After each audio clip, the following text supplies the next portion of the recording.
I'm Gerrymandering Bay of Valodian Moorish Pradium Ante Colorado. The acronym is AMPAC. I'm the Chief Judge of Consular Court.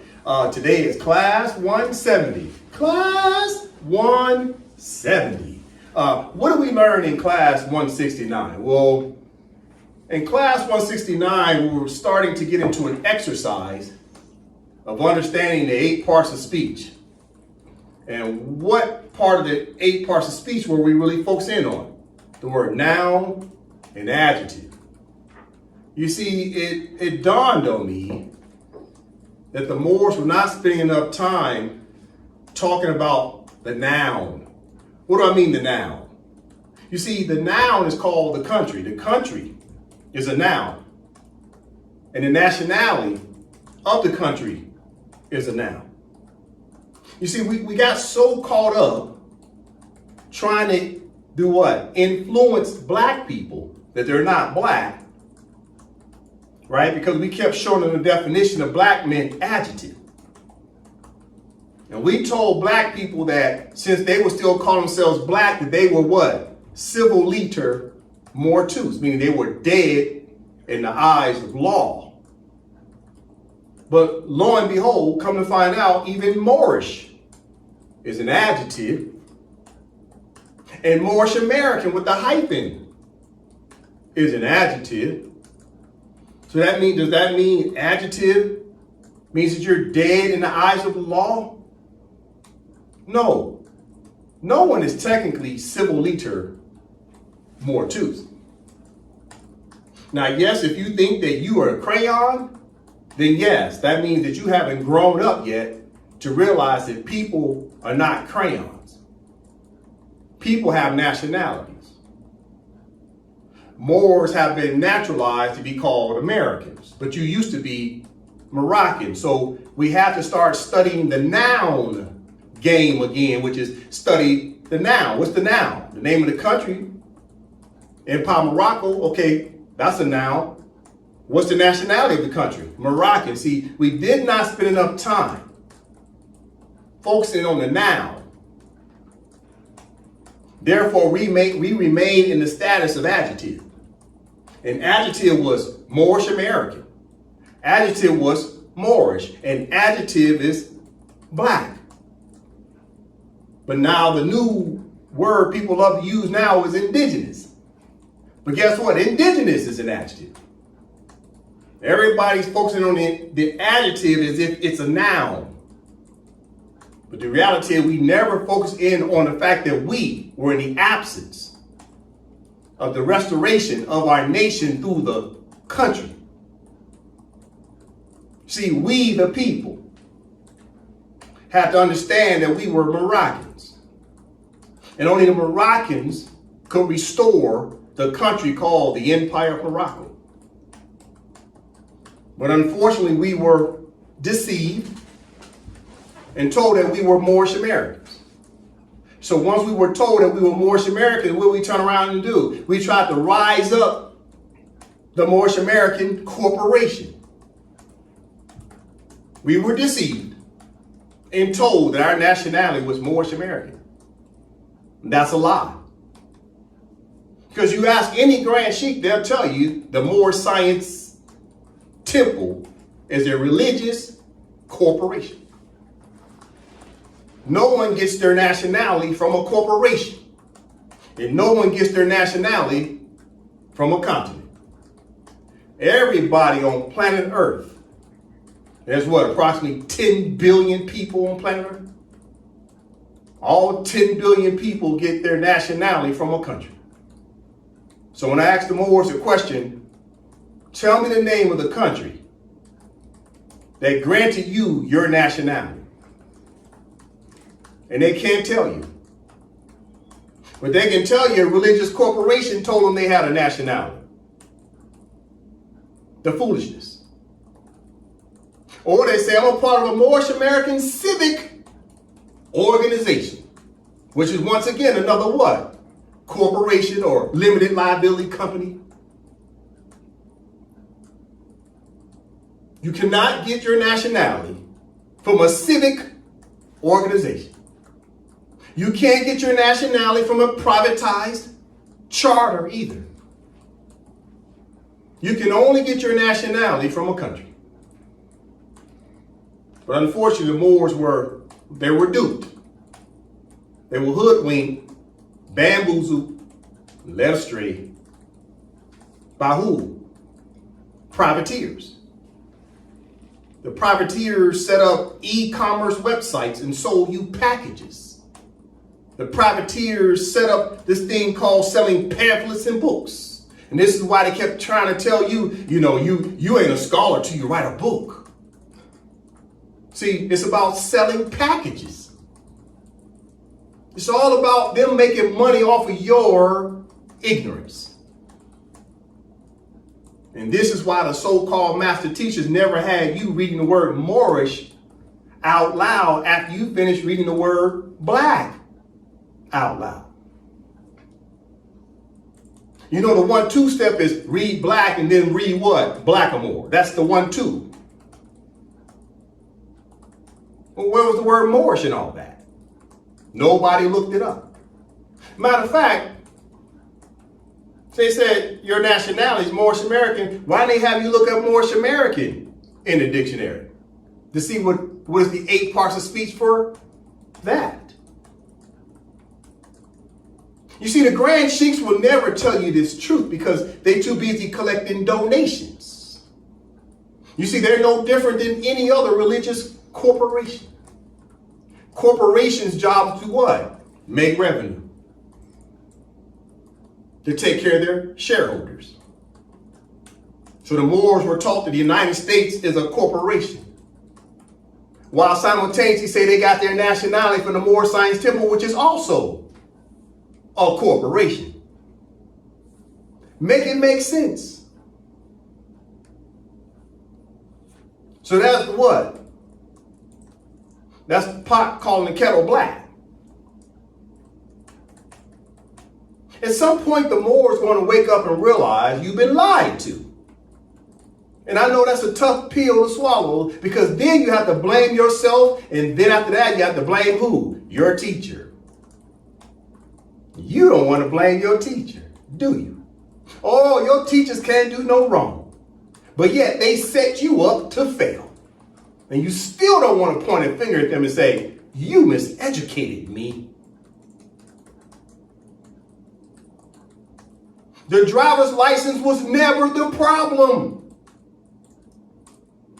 The problem was your political status. You never pledged your allegiance to your who? Biological mother, which is the Empire of Morocco, in order to let the Empire of Morocco issue you actual official state ID. It was never the driver's license. What does driving got to do with nationality? Nothing. So when you hear Moors say, yeah, I relinquished my citizenship of the United States. Okay. Now tell me the name of the country that recognized your nationality. Tell me the name of the country that accepted your application to be recognized as a national upset country. Moorish Americans can't answer that question. Now, I know some people say, well, man, why are you always beating up on the Moorish Americans? It's just like anything in life. First, you have to identify the problem. Once you identify the problem, then you have to identify what? The solution. Once you identify the solution, then you have to take the solution and put it to what? Some type of a plan and then execution. Which means what? At some point, you're going to dissolve and eliminate the problem. You see, AMPAC study session is an educational platform. And through this education, you're going to realize at some point, you have to eliminate the problem and embrace the solution, i.e., the answer to your problem. So in class 169, we started learning that people are named after countries and not continents. And that people have to have what? A nationality. that's named from the country. But at the end of the day, what should we take away from Class 169? You see, Class 169 was also about taxes. The Moors would like to collect taxes. But the only way to collect taxes, you have to collect the taxes through the name of the country. The check from the United States of America is written out to who? The check is payable to who? The Empire of Morocco. So when they write the check in the name of the Empire of Morocco, then who gets to cash the check? Only the officials of the Moroccan government. But that means you have to be what? Moroccan in order to cash a Moroccan check. So the United States of America is in a contract with the Empire of Morocco. Two countries are in a bilateral contract and multilateral contracts regarding taxes. But we all have to admit at some point or another that we as Moors dropped the ball. All this time we've been dealing with despair, and the answer was always there to our liberty from both a social perspective and economic perspective. You see, all we have to do is come back and pledge our allegiance to the Empire of Morocco, our own country. And our country will take care of our economic and social, public works and private works. You see, we have to stop begging the United States of America. The people at the top of the pyramid scheme called the United States Federal Corporation, they already know that they owe the Empire of Morocco taxes. You think they're going to turn around and give black people reparations and turn around and give the Empire of Morocco taxation? It's never going to happen. You see, they never owed black people nothing. Because black people owed themselves something. And you know what black people owed themselves? It's called what? It's called repatriation to your nation. All black people had to do was come home, and their country would collect taxes. It's called taxation, not reparations. Reparations is a one-time check. It's just a principal check, like a lottery ticket. But taxation is repetitive for generations to come. It's called residual. Residual income, residual revenue. 100 years from now, the United States of America will still be writing the check to the Empire of Morocco. Don't nobody care about reparations. You know who cares about reparations? People who do not want to assist in the restoration of their nation. They want to take a shortcut, just get the check, and don't have to put any work in. See, it takes work to do what? Uplift a fallen nation. People got to roll up their sleeves and actually govern. I'll give you an example. You got people, and no disrespect to the NBA players, but if you ask the NBA player, would he rather want a sneaker deal? Or would he want to actually put together a team to run Nike? Deal with the headaches of being the organizer of Nike, to run the administration of Nike, and Nike being a global company? Or do you just want the sneaker deal and go dribble and cash a check? And our people keep taking sneaker deals because we don't want to run the organization. If they can afford to give you $100 million for a sneaker deal, then you have to ask yourself, how much money is the organization making?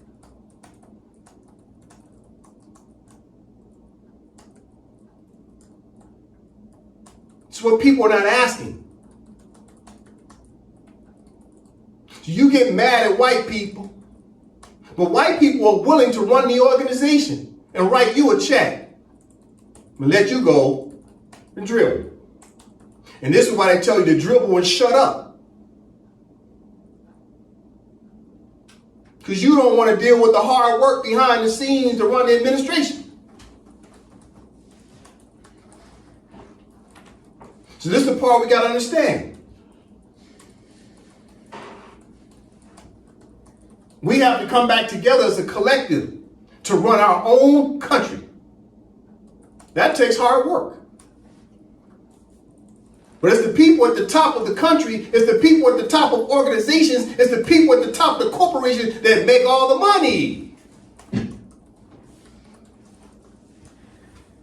So wouldn't it be great to sit at the top, to organize the country, at the same time be very well compensated for it too? Because this is what Europeans do. They run the country and they run the corporations, and they're at the top making all the what? The revenue. They get their cake and eat it too. They run everything and they got all the money, which means they got all what? The power and influence. The Moors can have the same. We can have all the power and all the influence, and we're the ones controlling the board of directors of our own country. And that takes hard work. That takes sacrifice. That means we got to put down the basketball and save it for the weekend. And Monday through Friday, we got to take care of the business of taking care of our country 5 days a week. We got to look out for our mother, which is the Empire of Morocco, and assist our political father, which is the Sultan. And this is serious business. Stop blaming white people for your problems. At some point, we got to understand it's self-inflicted. It's somewhat self-sabotage. We got to take ownership and have some humility and say we dropped the ball. We got to sit back in the chairs of government. You see, it's coming full circle. We started off with autonomy as a people. We ran every government on planet Earth. And then we fell to the bottom because of our infighting. Now, slowly but surely, we're rising back up to get our autonomy again. It's coming full circle. We're from the top to the bottom. And now we did what? We went from being slaves to what? Freedmen. And then from freedmen, we became what? Naturalized. And from naturalized, we'll become what? What we become? Nationalist of our own country. You go from naturalized to nationalist. What is a nationalist? Someone who's a specialist in patriotism of their own country. We must have autonomy again to run our own country. So yes, we were at the top, we went to the bottom, now we're rising back up. Today we will talk about the fact of geopolitics of what's going on with the United States and several union states. We're dealing with the gerrymandering of the state of Texas. I think it's important for us to talk about that today. Why? It's a hot topic. And I'm going to do my best to bridge it in to understanding why the Moors have to pledge their allegiance to the Empire of Morocco. You'll understand why the Trump administration is doing what they're doing. You'll understand why the Texas administration is doing what they're doing. They know the Empire of Morocco is decolonized. So I have to help black people understand what is really going on. Why does it appear as though the United States is going backwards and they're eliminating, quote unquote, civil rights? We'll talk about that today. We'll also talk about the Sultan of Morocco, how the Sultan recognized the Charter of the United Nations in 1944. As I told you in class 169 that we'll talk about the Sultan. So we'll do that today as well. But I would like to start off talking about the hot topic in the month of August 2025. I think it's very important to bridge that in. All right, with that being said, let's jump into the class. Okay, as the Moors know, I always open up the Constitution. The Constitution is paramount. What does paramount mean? First. Is the first law the Moors needed. The world has moved forward to say people have to have constitutions. The Constitution operates like what? It is a will, it is a deed, it is a trust. That's the layman terms. What is a Constitution? From a layman's perspective, it is a will, it is a deed, it is a trust. But in international law, what do they call it? Sovereignty and jurisdiction. Sovereignty and jurisdiction are international terms. All right? Okay, so the Constitution for the Empire of Morocco is very important to the Moors. This right here is the cover page, but it has 106 articles. It's about we the people. It's time for the Moors to pledge their allegiance to the Constitution of the Empire of Morocco. Why? Because that's your biological mother. Yes, she's an abstract. But there's also an abstract office called the Sultan. The Sultan's office is an abstract. It's just a chair. Until someone sits in it. A human being has to sit in it. When the human beings sit in the abstract chairs, based in the Constitution, because the Constitution has words in it. It recognizes chairs in this piece of paper. What brings it to life? The elected and appointed officials who sit in a real-time chair. But that chair does not exist without what? The Constitution. This is how you restore a nation. Through the Constitution. It's very important to understand. All right. So, as Moors know, also, under the Constitution, Empire of Morocco will have several internal states. So the United States of America has several internal states. For example, Alabama is an internal state of the United States of America. AMPAC, the acronym AMPAC, AMPAC's constitution is an internal state of the Empire of Morocco. This is what countries do all around planet Earth. All right? Okay, moving on. So right here, we have an illustration of what we're trying to achieve in order to help the Moors to be able to pledge their allegiance to the Empire of Morocco. All right, so down here, we have more subjects.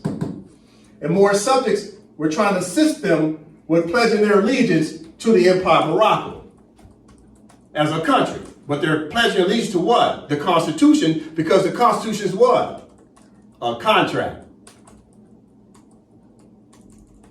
The Constitution is a contract. And you're pledging your allegiance to the contract. To be what? A fellow Moroccan. That way we become one people. You're pledging allegiance to become one people under one flag, one seal, one major constitution that governs all of us. That's what you're pledging your allegiance to become one. One people, one body. That's what it's all about. One team, one unit, one. It's all about. Why is that important, what I just said? Because the Moors have all been taught to be what? Individual Moors.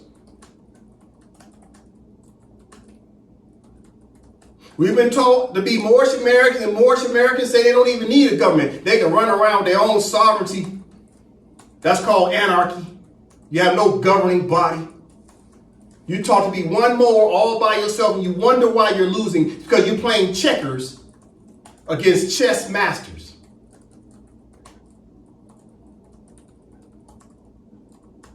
Listen.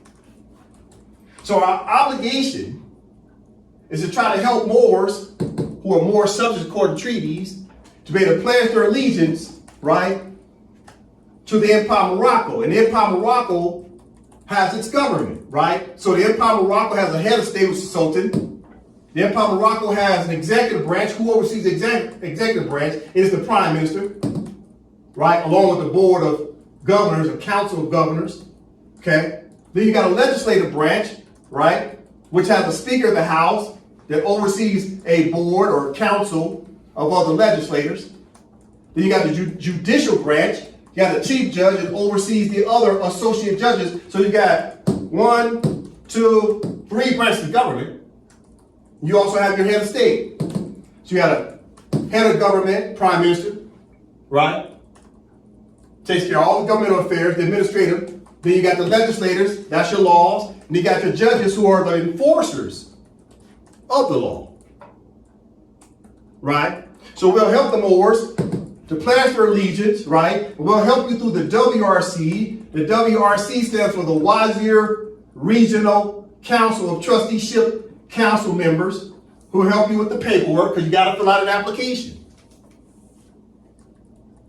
You have to fill out an application so you can be recognized as Moroccans.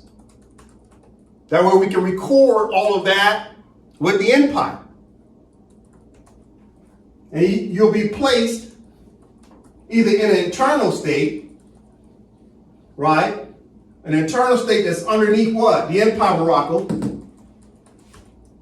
Or we'll help you to establish an internal state. Let's say the Moors of Wyoming. They have yet to establish an internal constitution that's recognized by the Empire of Morocco. Right? So let me say it again. The Moorish subjects, which are the black people, and Moorish Americans, black people, coloreds, Negroes, you name it, will pledge allegiance, but we'll help you with the paperwork through the WRC because knowledge is free at the WRC, and the due process of the paperwork is free at the WRC. We don't charge people to come home. Right? You be placed in an internal state such as AMPAC, or we'll help you to establish an internal state of a defined territory such as Wyoming. All right? Okay, let's move on. Okay. All right, Moors. I have some exciting news. So the Empire of Morocco now has a new website, as well as we have a new seal. Right? We've been working on the seal, working on the Constitution, along with the website and the flag. We've been working on all that over the past year. It's all starting to come full circle, right? So I'm excited to show everyone. This is the seal of the Empire of Morocco. It's a beautiful seal. This will represent all of who? Moroccans. I'll say it again. This seal represents who? Moroccans. Of what country? The Empire of Morocco. What's the flag of the Empire of Morocco? Well, here it is. It's a what? Circle 7 flag. You see, the star represents what? We the people. Because it's love, truth, peace, freedom, and justice of the people. But when justice is not being adhered to by the people, what comes next? Well, the top stripe represents what? International law and treaties. The bottom stripe represents what? Moroccan law. But wait a minute. So The 5-star represents the people, but the people need protections of what? The law. So the top stripe represents what? When we have a dispute with who? Another country. We need to get justice from another country. So the top stripe represents what? Foreign affairs, when you're dealing with foreign disputes, because you're enforcing what? International law and our Moroccan treaties. All that's binding and enforceable under international law. But time out. What if Moors have a dispute with other Moors? What laws do you use? What public law? Public law from the state. Well, the public law would be what?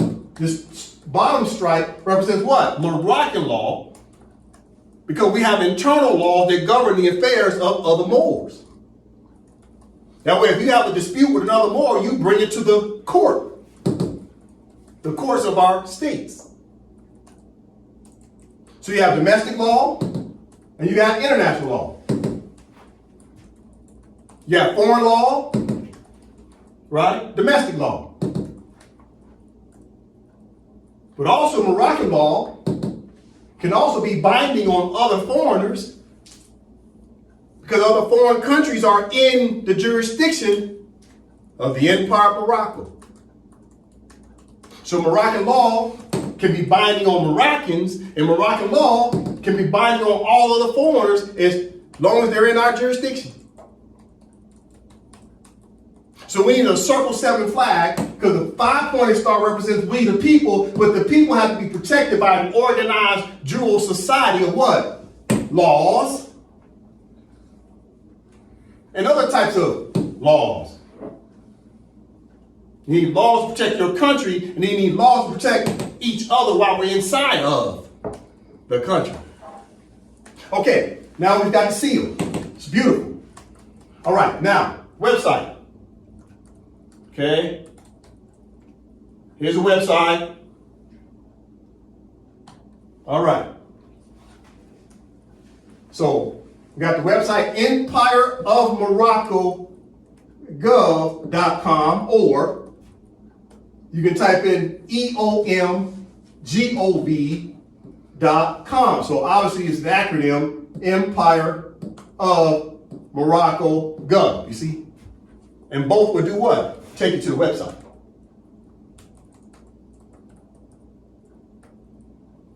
All right. So there's the Sultan. Sultan Abdul Al Kabir. Right? So you go to the website, that's the first thing you'll see. Right? Now, when you go to the website, you see quite a few images.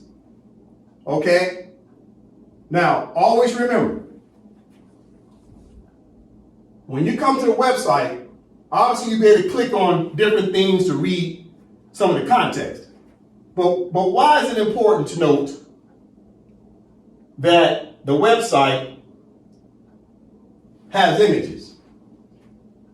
Keep in mind, the average government website doesn't have images of people. It's just cluttered with just words. But you see, when we put together the website for the Empire of Morocco, we wanted black people, black Moors, to see who's running the government, which is we the people that look just like you.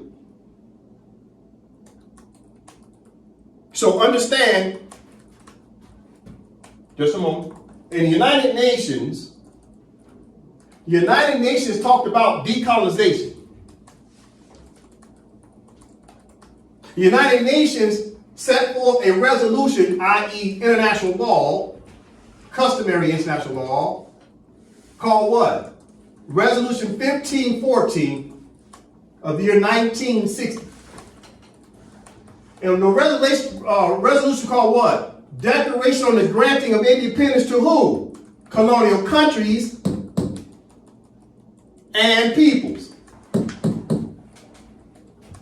So who's decolonizing? Who's declaring independence? The country and its peoples. Listen. So you go back to the website, and it's about who? We the people and the country. What's the country? Empire of Morocco. See that? So it's the grant of independence to the country and the people. So the people are very important. Why are the people so important? Why do we have so many photos on our government website? Well, first of all, we're trying to show the people that the people are rising up. Because people don't truly understand what a country really is, but they understand people. So when you read the Declaration on Decolonization, it immediately after talks about what? Look at the sequential order. It says what? We got to take our time here because this is very important. This is historical. That the Empire of Morocco has its first website. The Empire of Morocco as a country has never had a website. Because the Empire of Morocco went into a shallow grave in 1956. Before there were what? Websites. This is the first website. So what do? It's about the Declaration on the Granting of Independence to colonial countries and people. But what came first? It's sequential country. Then it said people. The country can stand alone all by itself. But the country cannot do what?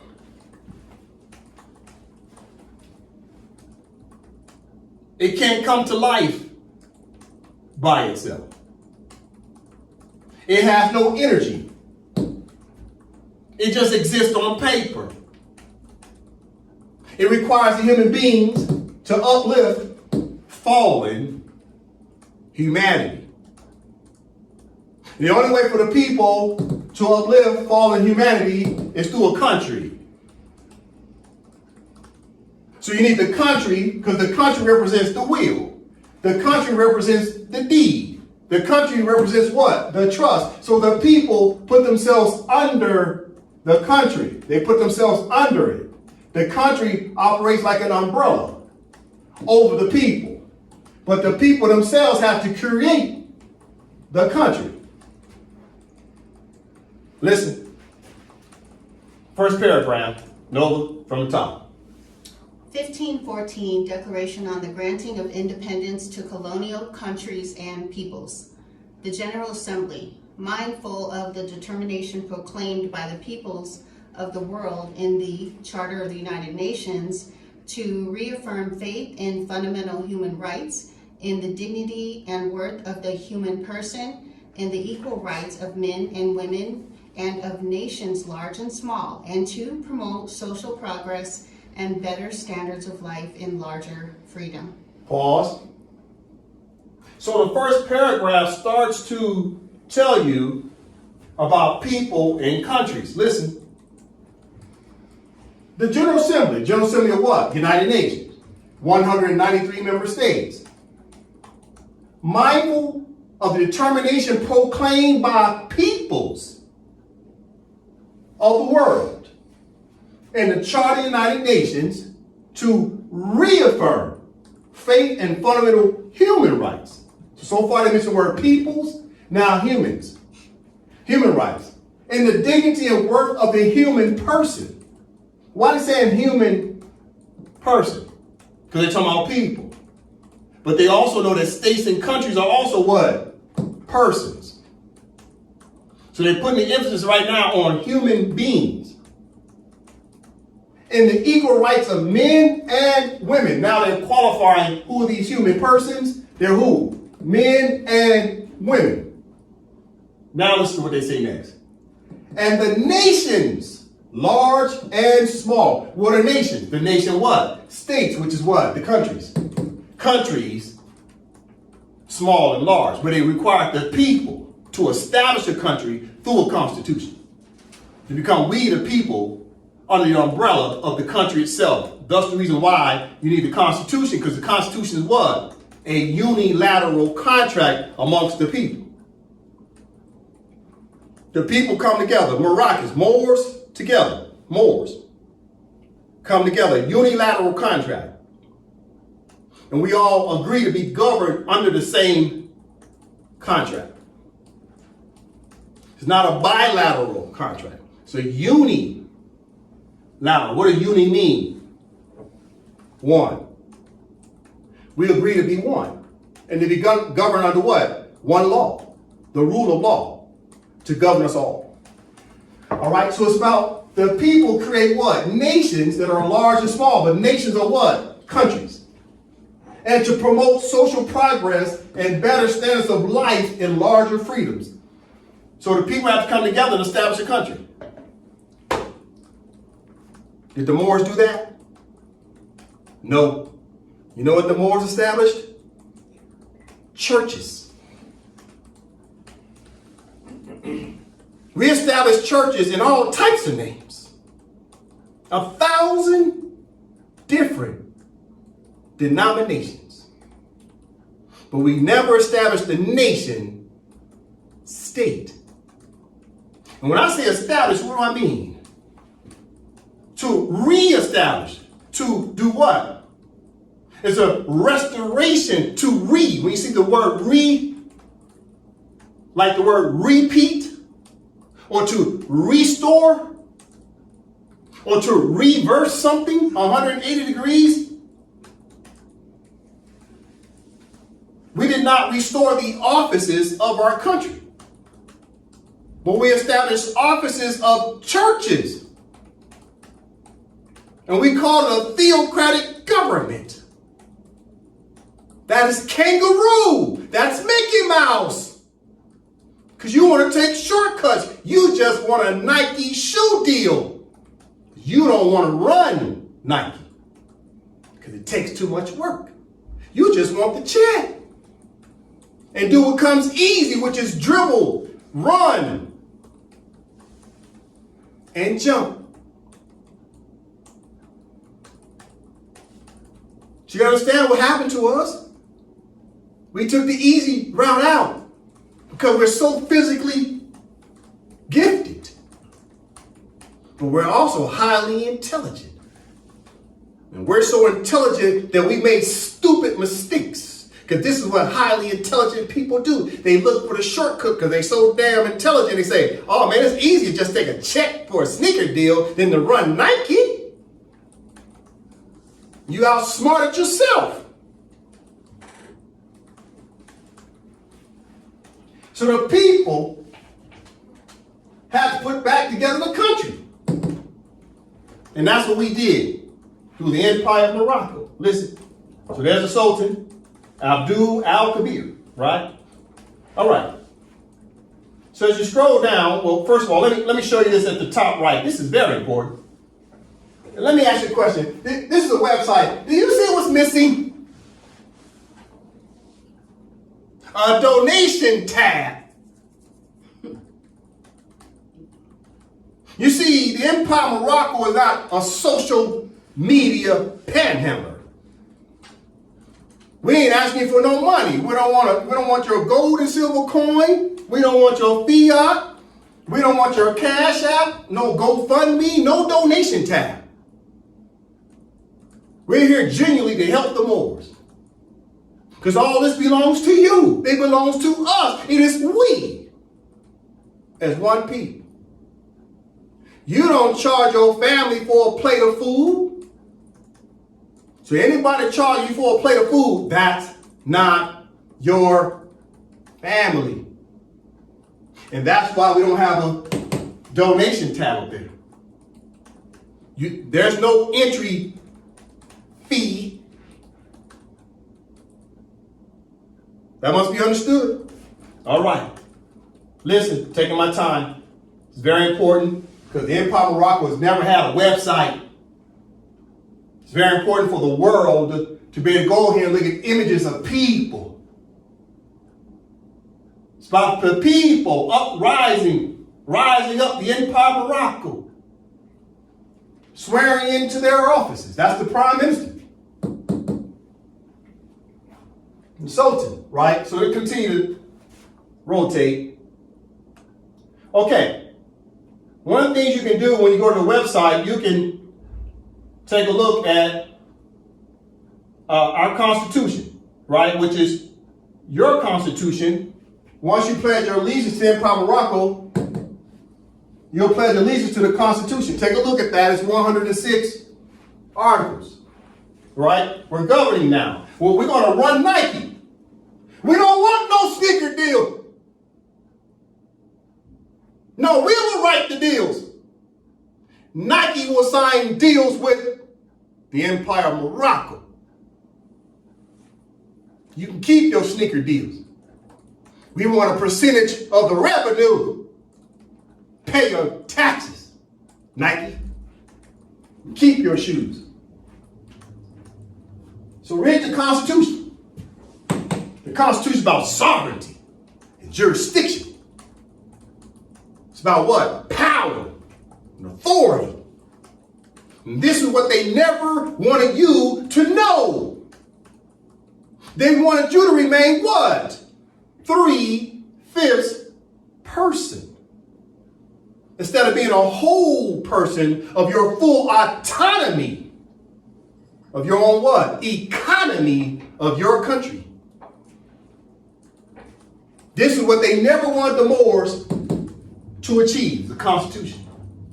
And then start to rise up with the government. So, like I said, when you click on it, you'll see the Constitution. Okay, let's go to the bottom. You have all types of wars on here. When you go to the website, you'll see it. Okay? All right. What's important here? Let me show you something important. At the bottom, okay, at the very bottom of the website, you will see these different columns. Your government, okay, internal states, recognition letters, other resources. Okay, what's important here? What's very important here? Well, first of all, I got the Constitution here, right? You see the Declaration of Independence, where the Sultan read the Declaration of Independence out loud. You got the Constitution. You have some Moroccan laws, consular court, government departments. But right here, internal states. Right here at the top, it's got what? AMPAC, which is Allodium, Moorish, Pradium, Ante, Colorado, right? And then there's a letter. AMPAC received a recognition letter from who? The Sultan. All right, so watch this. If you go to the internal states, all these are hyperlinks, right? You can see them moving. Right? You can see them moving. So it's a hyperlink. If you click on that, that'll take you directly to AMPAC's website, our internal state website.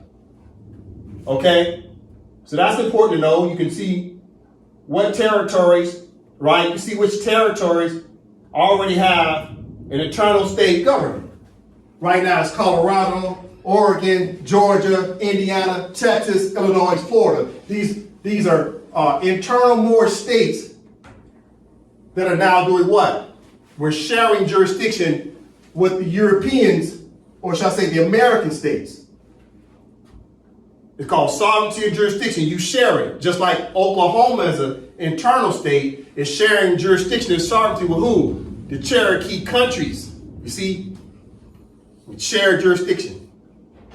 But then, more importantly, you got, right here, it's called what? Recognition letters. Right, you got AMPAC as a letter, right, from the Sultan. Watch this. You click on it, and it opens up, and then you'll see a letter directly from the Sultan. And the letter is addressed from the Sultan, Abdul al-Kabir. There's the seal of the Empire of Morocco, and it's addressed to the governor of AMPAC, okay? And at the bottom is his seal. That's the Sultan's seal and his wet ink signature. See, we're self-governing under our self-determination. We're checking boxes. Now, what's truly important to know here? This is a wet ink signature. by the Sultan, along with his seal. There's nobody else on planet Earth that has this seal and this embosser. So when the Sultan recognizes an internal state, and also the Empire of Morocco recognizes you as Moroccan, that's an official recognition from the head of state and the government itself. Okay, now listen.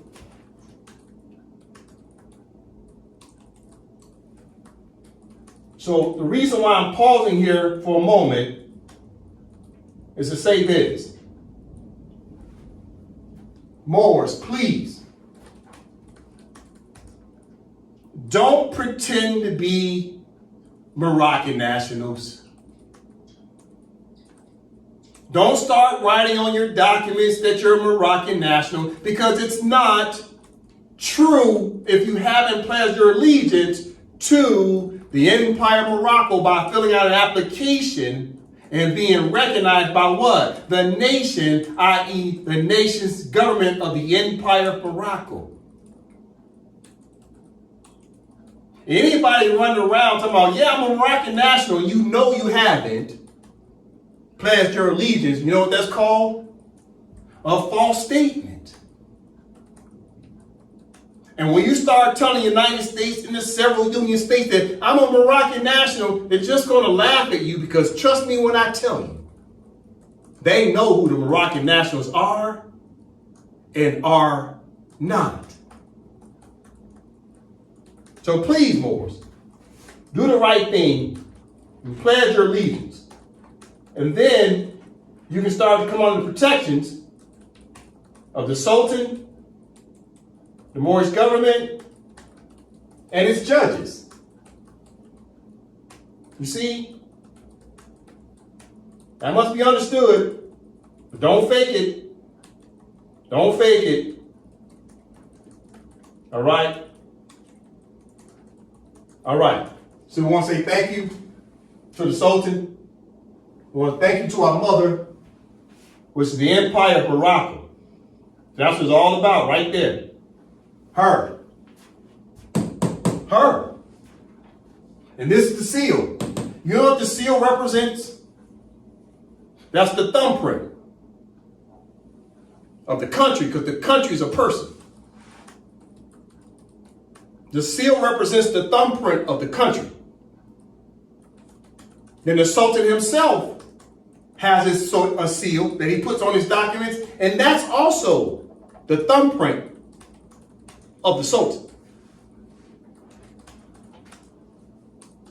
So countries recognize seals as a thumbprint. All right? Okay, boys. All right. What do I have up here? In class 169, we were taking our time to understand the distinction between a country and a continent. We were talking about these two flags. The Empire of Morocco and the United States of America are in binding treaties. Binding treaties. But when you look at this flag, what flag is that? Okay. That's the flag of the Empire of Morocco. And not the flag of the King of Morocco. Why is that? Because the King of Morocco and that flag represents a 1956 country called the Kingdom of Morocco. And the Kingdom of Morocco is not the high contracting party on the Moorish treaties. The King of Morocco's name don't exist nowhere on the treaties. Therefore, this flag of the King of Morocco cannot be the representative of the Empire of Morocco. But yet, this flag of the Empire of Morocco represents the Empire of Morocco and His Majesty the Sultan. The King of Morocco's flag represents the King of the Kingdom of Morocco. You must know the distinction between these two flags. So now we go backwards. We say, okay, what flag is that? It's the flag that's represented in the treaties. And the treaties represent what? The Empire of Morocco and the United States of America. Therefore, we needed an empire flag and not a kingdom flag. That must be understood. So when you look at this image, this is the empire, United States of America. Listen, so who's owed taxes? In class 169, we talked about taxes are owed. Who owes the taxes?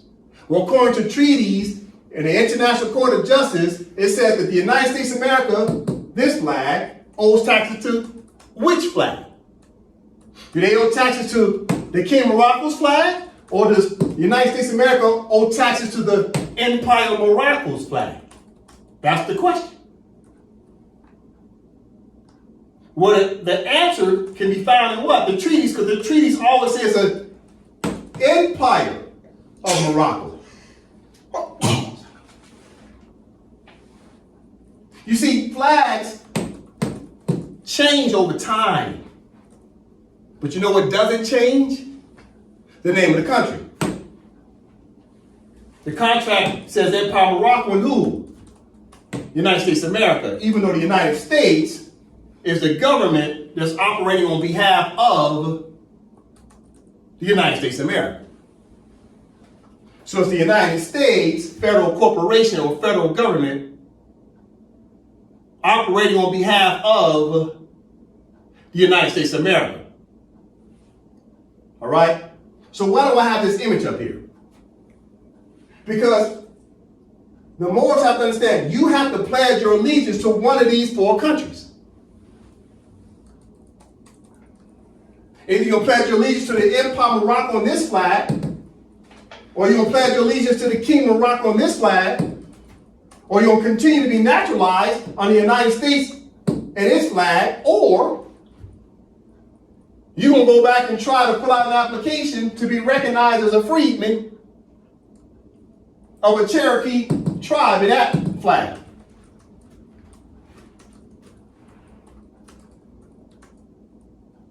That's the question. Which one of these flags, 1, 2, 3, 4, which one of those four flags you going to pledge your allegiance to?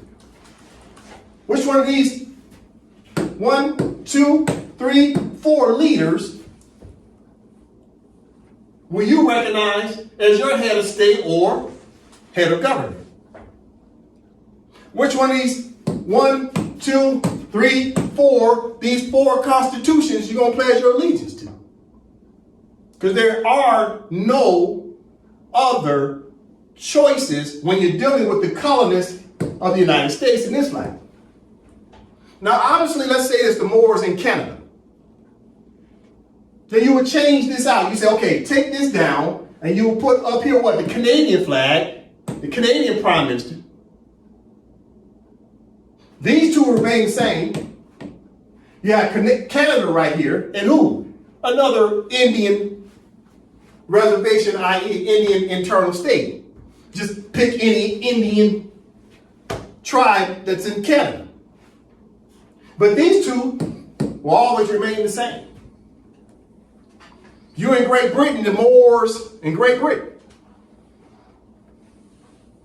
Germany, France, Portugal, Spain, Denmark, Netherlands, Russia, Italy, Austria, Hungary, you name it. Just replace this and put the colonial flag and head of state up there. And whatever Indian tribes that people are claiming in that territory, put that right here. And then you step back and say, which one of these four I'm going to pledge my allegiance to? It's just that simple. Because today all the Moors are naturalized under a European flag. All the Moors.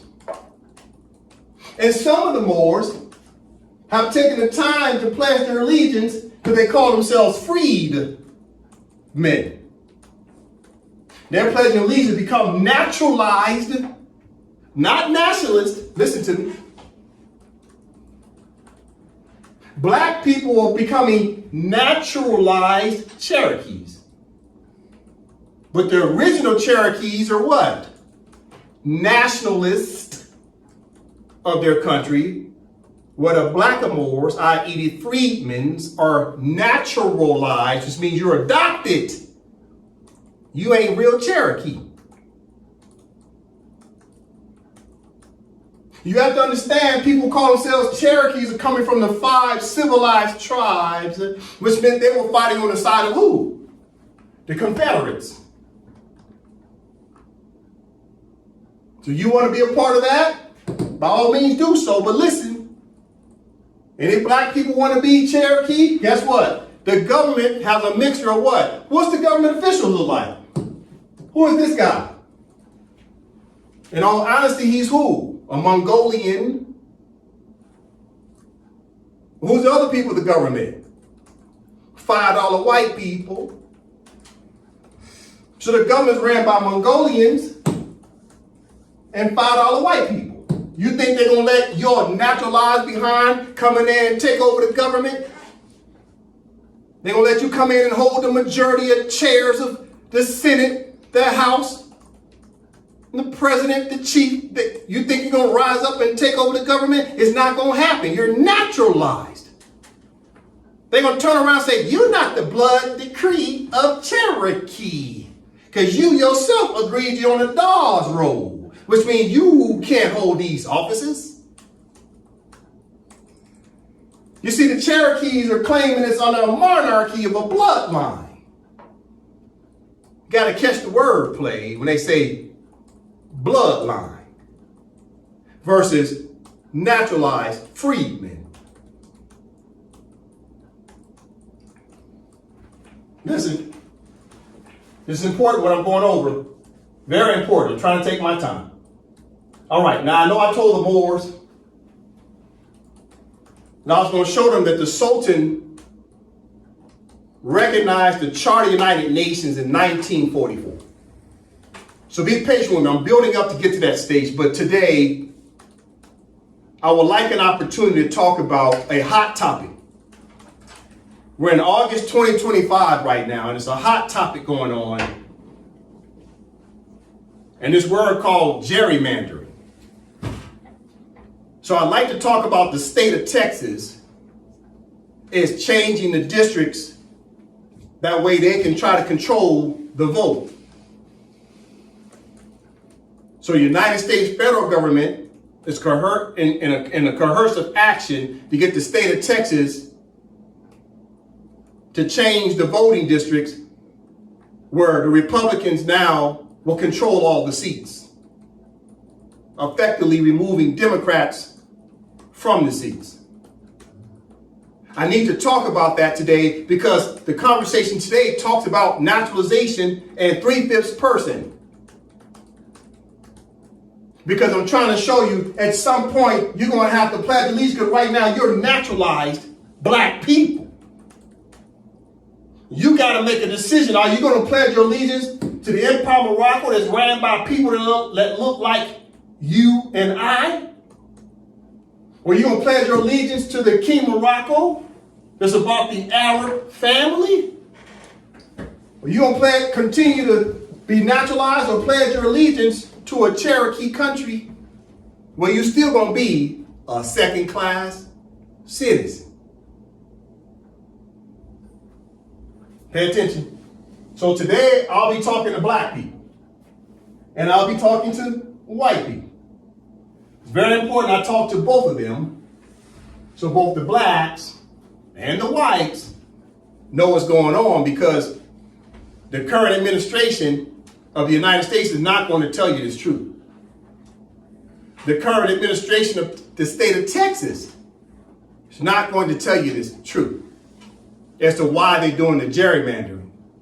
See, this thing is bigger than just the midterm elections, what they call it, replacing Donald Trump as president, because everybody's like, midterm election, we're going to take back the House and the Senate, i.e. we're going to take back the Congress. This thing is bigger than that. So let me break it down. That way the blacks and the whites will know what's really going on. Listen, what I have up here. This is called Online Etymology Dictionary. Okay, let me increase that. It's very important to understand. And once I get done explaining it, please go back to the website, because it'll start giving you more content and understanding, because you'll be able to read the treaties and understand what's really going on. The Empire of Morocco is decolonizing this continent commonly known as North America. The United States officials know this. So they're panicking. I need black people and white people to understand this, because no one's going to tell you what I'm telling you today. Listen. So when you go to online etymology, I'm talking to who? Black people and white people, type in the word Moor. Right? The word Moor, you go down to, as you can see, there's that Moor, V, right? Verb. But we want to go down to what? The noun, right? Proper noun. Watch this. A parts of speech. There's a noun. Is that a noun? More, noun. You see the M? It's called a common noun. It's like saying the word boy or girl. That's a common noun. Now we're going to talk about what? The proper noun. Watch. Okay, check it out, black people and white people. Check it out. So now we come down to more, capital M, noun. Proper noun. Capital M. All right, see what we're learning so far? Okay, this is fundamentals. Okay, what should we learn? Okay, I'm taking my time here, so forgive me. I'm moving a little slow. I got to get this right. Okay, black and white people, they call themselves citizens of the United States. Black people are actually who? Moors. Black is an adjective. Adjectives describe what? The noun. Okay, white people, are you listening? Black people are actually Moors. But back in the day, they called black people what? They called them what? Negroes. Negroes. So negro, Latin or Spanish, negro means black. So, I'm talking to white people. White people, negros means black, and black people are actually Moors.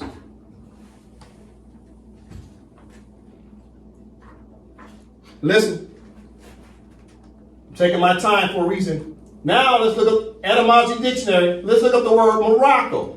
Okay? Morocco now, but down here capitalized. Morocco.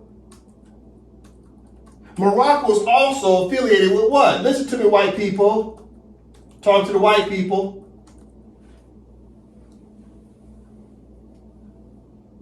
Morocco,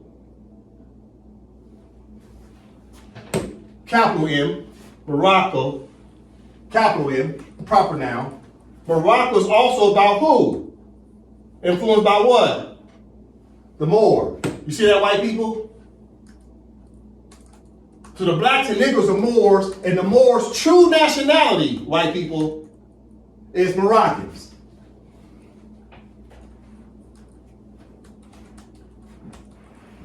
Listen to me, white people. Listen to me, black people. This is in the dictionary. Etymology. So the country is what? Morocco. Empire of Morocco. The nationality of the country is Moroccan, but the short title for Moroccan is what? Moor. See that? This is what the United States is hiding from white Americans.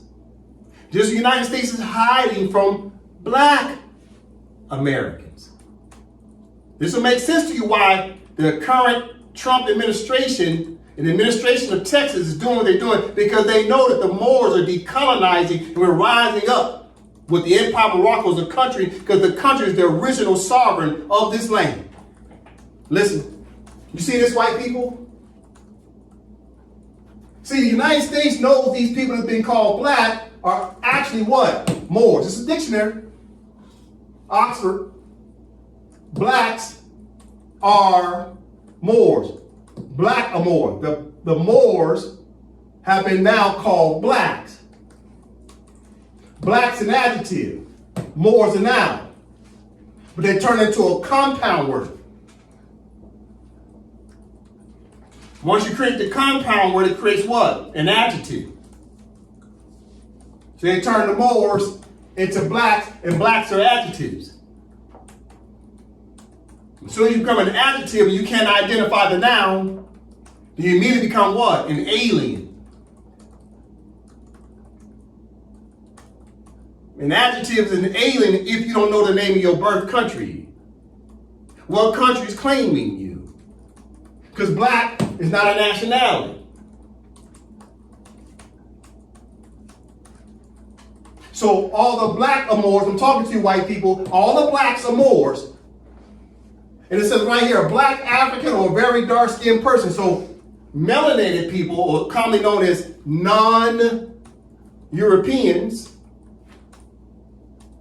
Non-Europeans are simply what? Moors. So all the blacks are Moors. Of what country? Empire of Morocco. Listen. I'm talking to white people. I'm talking to black people. So the United States Congress in the year 1870 says 41st Congress, Session 2, Chapter 254 of the year 1870. You'll come down and see an act of Congress, which means the House of Representatives and the Senate got together to create what's commonly known as the Naturalization Act, which naturalized the Moors and turned the Moors into Americans. Okay, Brother Dre, if you can read, just a moment. So now we'll come down to chapter 254. Chapter 254. Brother Dre, if you can read this first paragraph, start with the title. Chapter 254, an act to amend the naturalization laws and to punish crimes against the same and for other purposes. Read it again. Chapter 254, an act to amend the naturalization laws and to punish crimes against the same and for other purposes. All right. So in 1870, they were naturalizing the quote-unquote freed men. Who were freedmen? Moors, black Moors. Of what country? Empire of Morocco.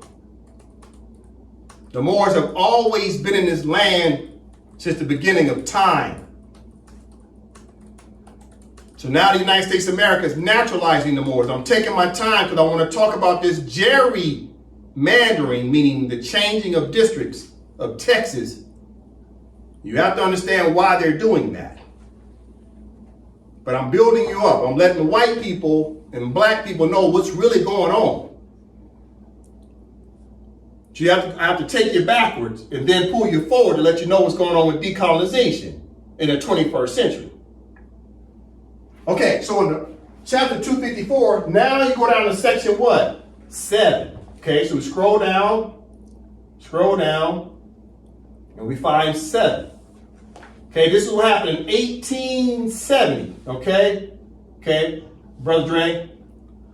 Section 7, and be it further enacted that the naturalization laws are hereby extended to aliens of African nativity and to persons of African descent. Approved July 14th, 1870. Okay, read again. Section 7, and be it further enacted that the naturalization laws are hereby extended to aliens of African nativity and to persons of African descent. Approved July 14th, 1870. Okay, now keep in mind, this happened after the 14th Amendment.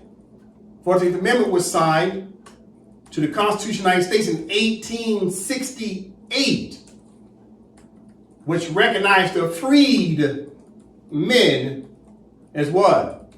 Naturalized citizens of the United States and of the several Union states. Therefore, the freed men became aliens. Why did you become aliens once you were freed? Because no country was claiming you immediately. So as soon as the Moors, i.e. the Negro, blacks, and coloreds, blackamoors, were freed after 1863, they immediately went from a freed men status into what? Naturalized people. By law, the United States of America recognized all freed men as Americans. So once they naturalized them and called them Americans, now they had second-class citizenship. The freedmen, who were actually Moors, blackamoors. That must be understood. Okay, so I'm taking my time to show you that this, watch, Section 7. And be it further enacted that the naturalization laws are hereby extended to aliens of African nativity. You know what alien means? It means you don't know who your mother is. You know how they'll lock up Mexicans in cages and say, oh, they're illegal what? Aliens. What does that mean? Oh, they're pretending like they don't know what country you came from. So the alien status means that they don't know what country you came from. Meaning they don't know your nationality.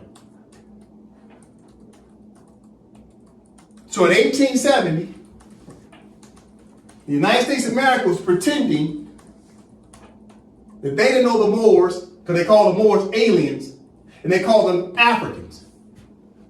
But is African a nationality? No. African is the name of a continent, not the name of what? A country. So use the word African as a generic word to put people under a classification. It's a classification. They put you in a class, a group. So they grouped all copper-colored people under a word called African, knowing that the word African had nothing to do with a country. Therefore, they called you alien because they said, well, we don't know what country they came from. We're just going to call everybody African, while simultaneously knowing what? Watch this. So you said Africans are aliens, huh? Okay. Time out. Let's go back to the definition of Moor. There's the word Moor. And is the word Moor tied to the word Africa? And isn't the word Moor tied to the word Morocco? Morocco? So in 1870, the United States turned around and lied and said, oh, we're going to call them aliens because we don't know who these dark-skinned people are. Knowing darn well they all what? Moors. Because they're simultaneously signing treaties of peace and friendship that clearly outline the fact that who's in the treaties? Moors.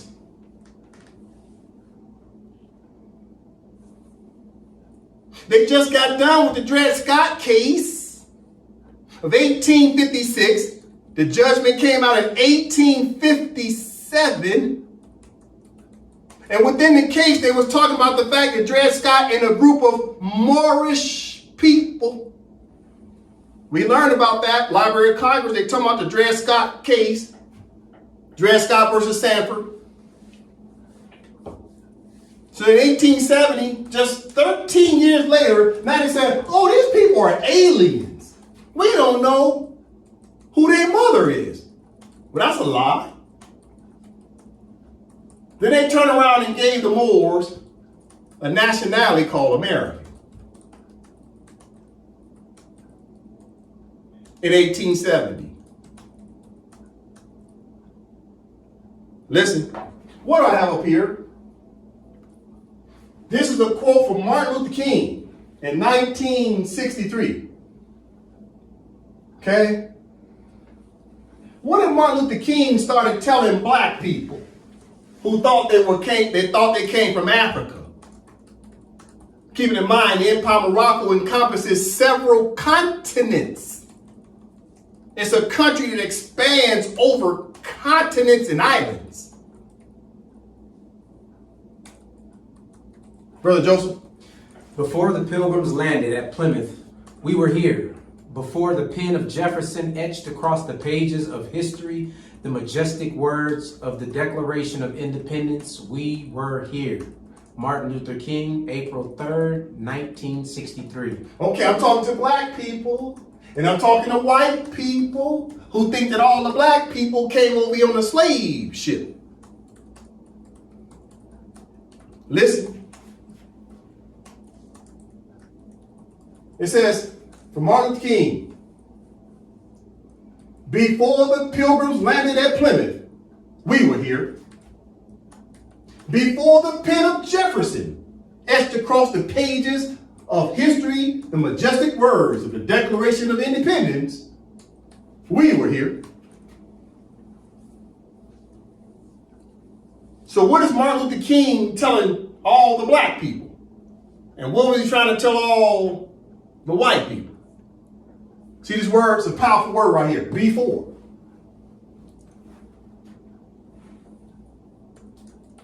He says it twice.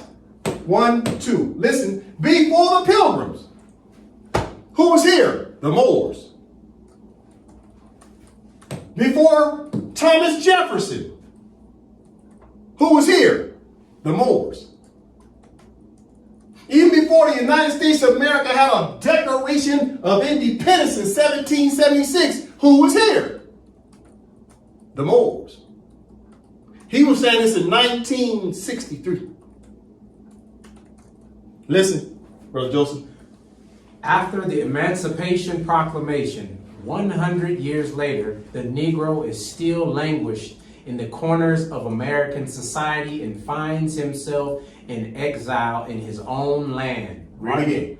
After the Emancipation Proclamation, 100 years later, the Negro is still languished in the corners of American society and finds himself in exile in his own land. Martin Luther King, August 28th, 1963. So in 1 year, he's made these 2 quotes. He says, after the Emancipation Proclamation, 100 years later, the Negro is still languished in the corners of American society and finds himself in exile in his own land. But wait a minute. So Martin Luther King said this is the Negro's land. Okay, what's a Negro? What's a Negro, Martin Luther King? Okay. Let's go back to the word Moor. A Moor is the blacks, right? Moors are the blacks, right? The Moors are the blacks. And the blacks are also referred to as who? Negroes. See that? So Martin Luther King was saying, this is the Negro's homeland. But Negroes are who?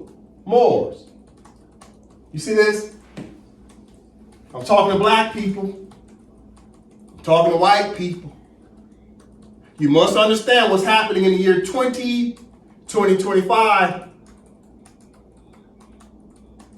In this year 2025, the Trump administration and the administration of Texas knows the Empire of Morocco has declared its independence and is starting to decolonize this land, because even Martin Luther King said this land belongs to who?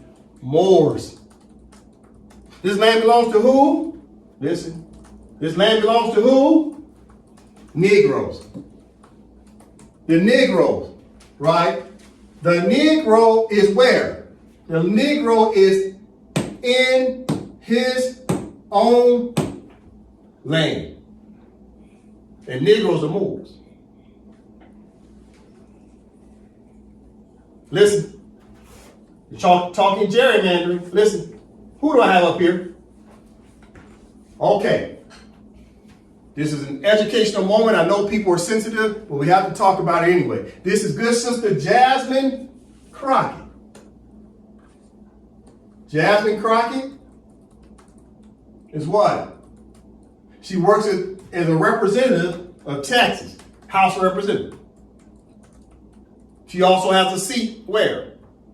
In the District of Columbia, United States. She's a representative of her district from Texas. Now, she gets a lot of TV time, right? And lately, Texas has been talking about gerrymandering, which means they're taking over territories where Jasmine has a job.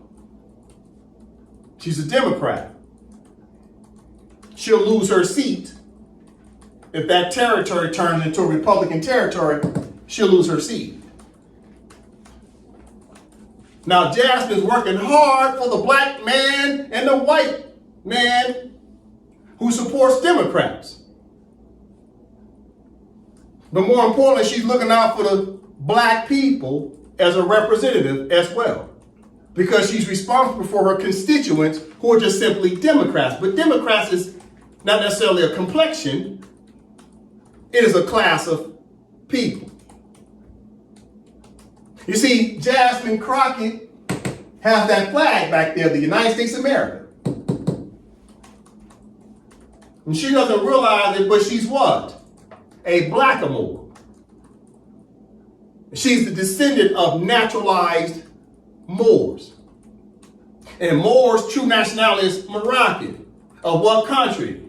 The Empire of Morocco. You see, Jasmine Crockett doesn't realize that her true nationality is what? Moroccan. But she's over here fighting like she's a diehard what? American. Now, she's highly intelligent and very capable of enforcing the law. So she's trying to enforce what laws in order to stop Governor Gabbard from changing the laws? Or Abbott, I said, Governor Abbott. So Greg Abbott is the governor. Jasmine Crockett's trying to stop him from taking over her district and handing it over to who? White people and Republicans. Let's see, what Jasmine Crockett don't realize is, she says, well, internal laws of the state of Texas cannot supersede federal laws. And federal laws say, oh man, we got a right under civil rights to be able to pick our representative as colored people. So Jasmine Crockett is trying to enforce the law. Well, good for her, but what Jasmine Crockett doesn't realize is that she's further subjugating her own people. Because Jasmine Crockett doesn't realize that she's an adopted redhead stepchild of the United States, and that she's a descendant of Moor, and Moor is what, an abbreviation of Moroccan, and Moroccan is the nationality of the country called the Empire of Morocco, and the Empire of Morocco has sovereignty and jurisdiction over this continent. So she's trying to fight for the black man and fight for the black woman, but she doesn't realize that she's keeping them in a burning building.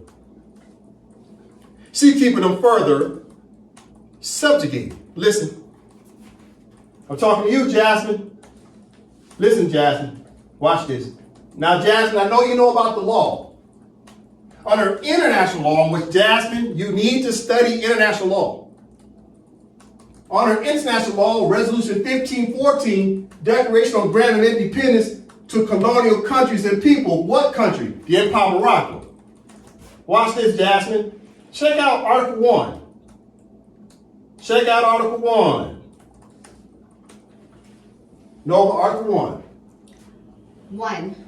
The subjection of people to alien subjugation, domination, and exploitation constitutes a denial of fundamental human rights, is contrary to the Charter of the United Nations, and is an impediment to the promotion of world peace and cooperation. Pause.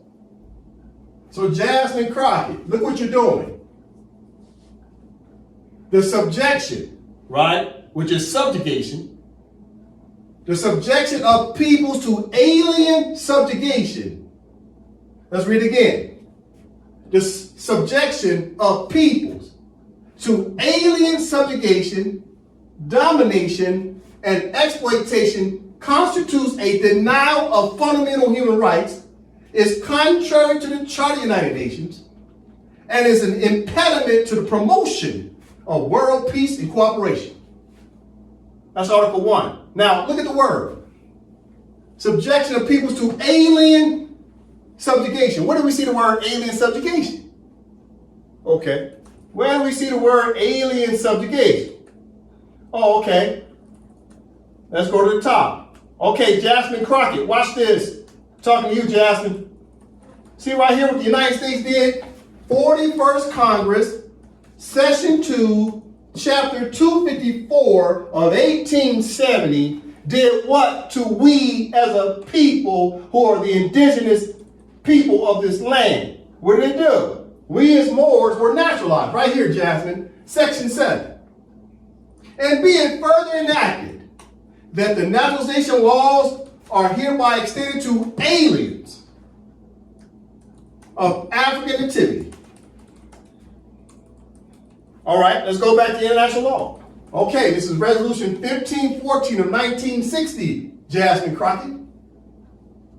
The first article says subjugation of peoples to alien subjugation. So the Moors have been subject to what?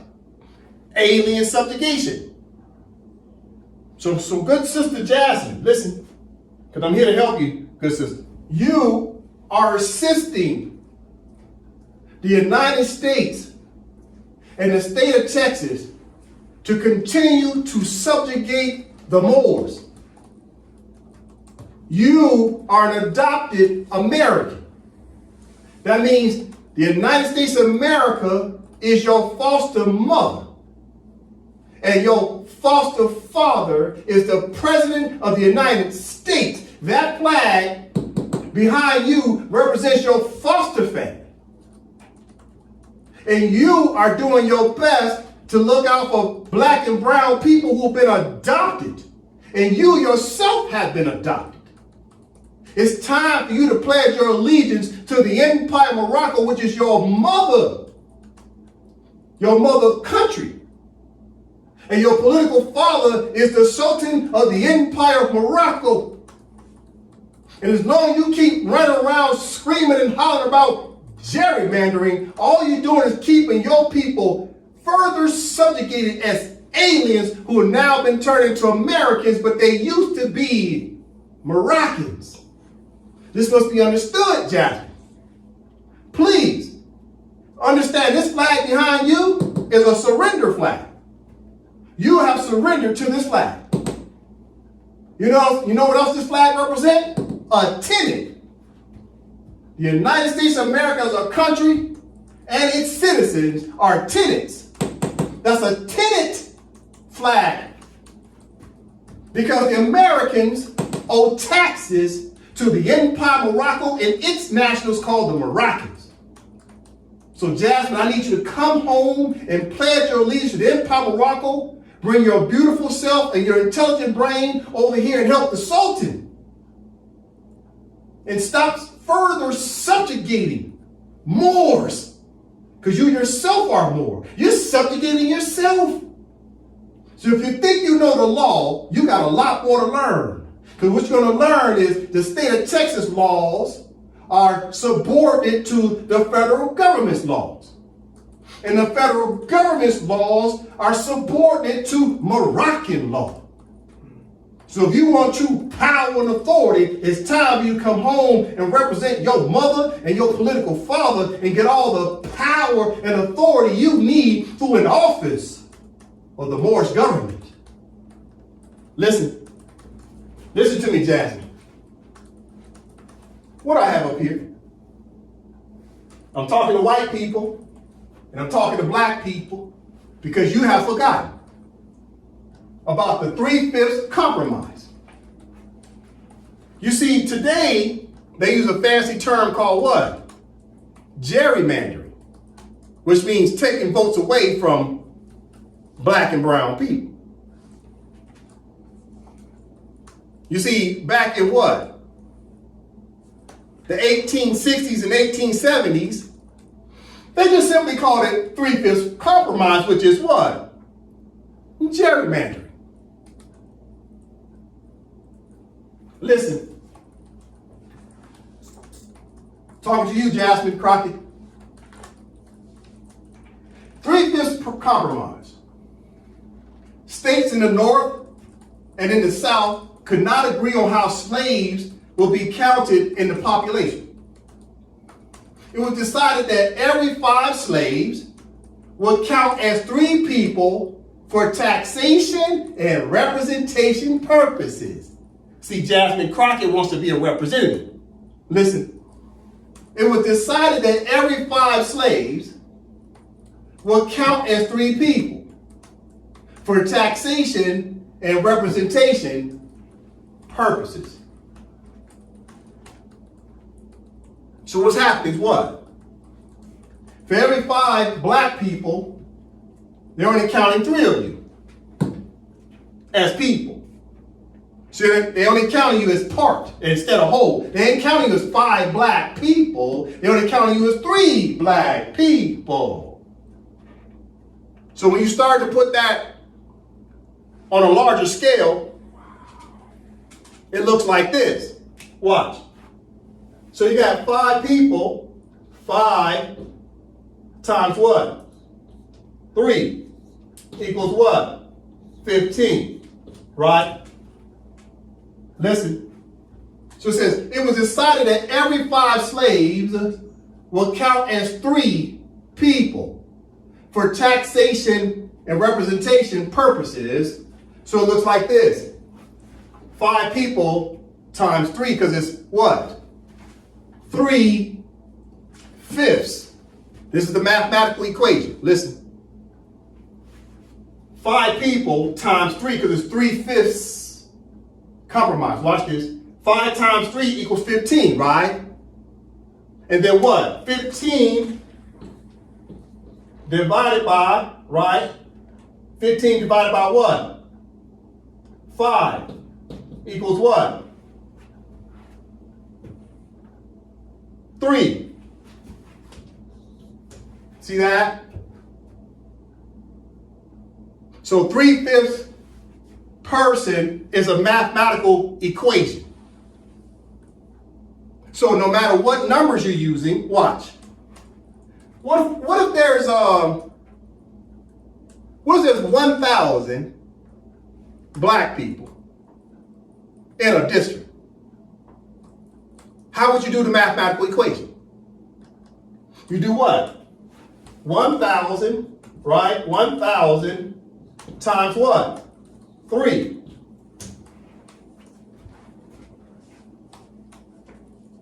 Equals what? 3,000.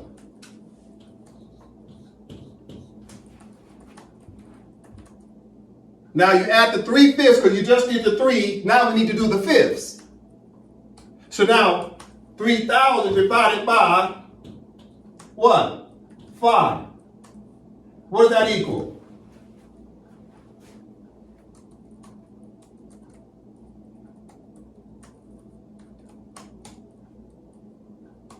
Do the math. Somebody do the math. I know the number. You do your math at home. 600.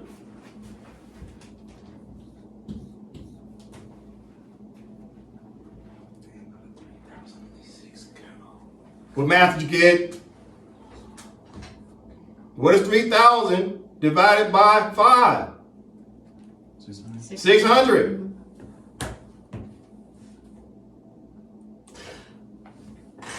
Which means if you did the same mathematical equation, let's make it easier for people at home. Let's say it was only 100 people. So 100 times what? 3 equals what? 300. And 300 divided by what? 5 equals what? 60 people.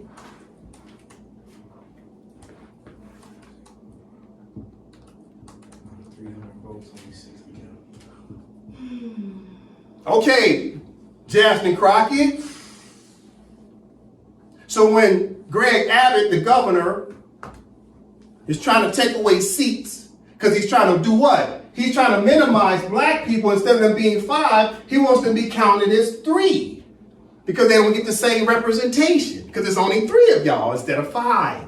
Instead of 3,000, 1,000 black people gets reduced down to 600. You see that?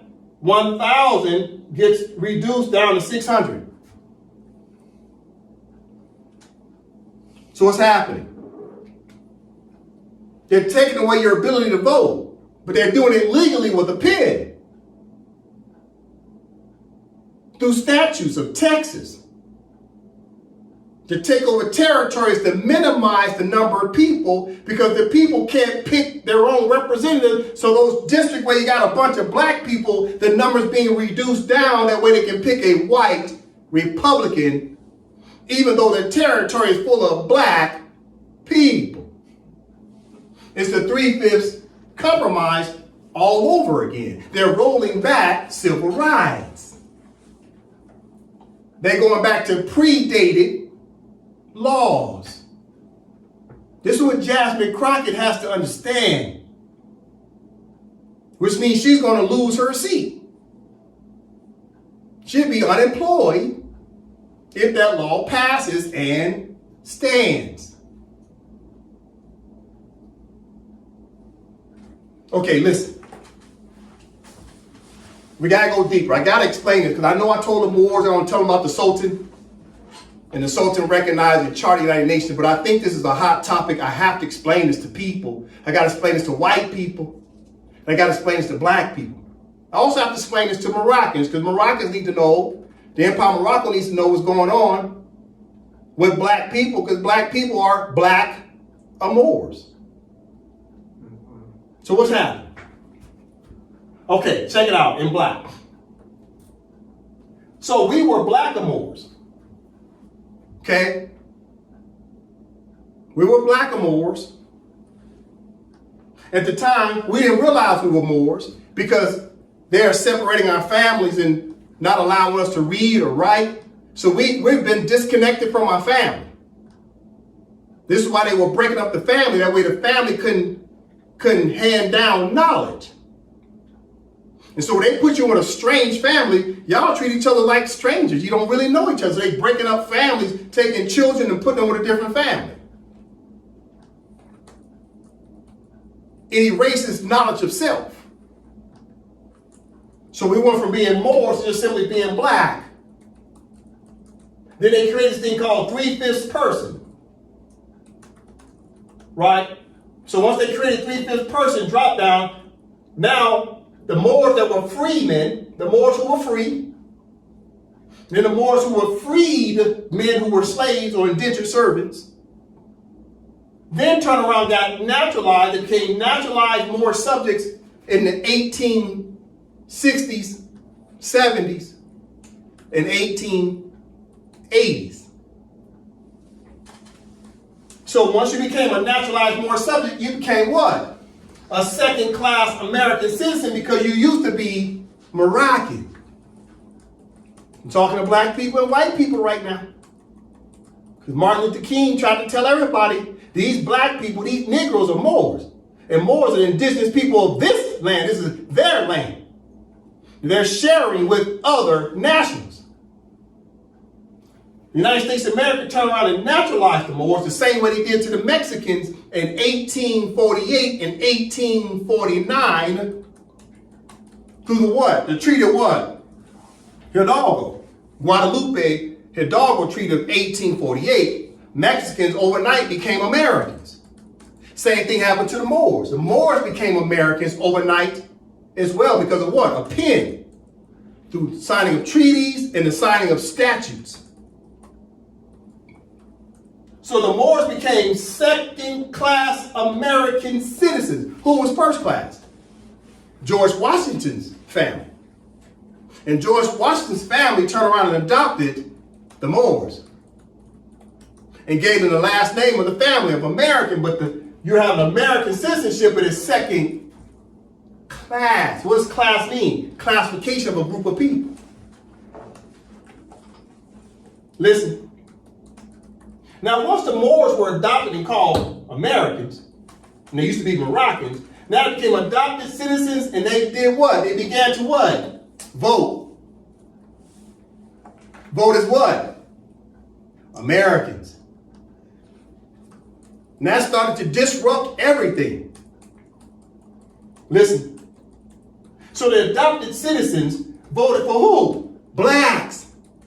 Blacks who had put their name in a hat to be what? A candidate.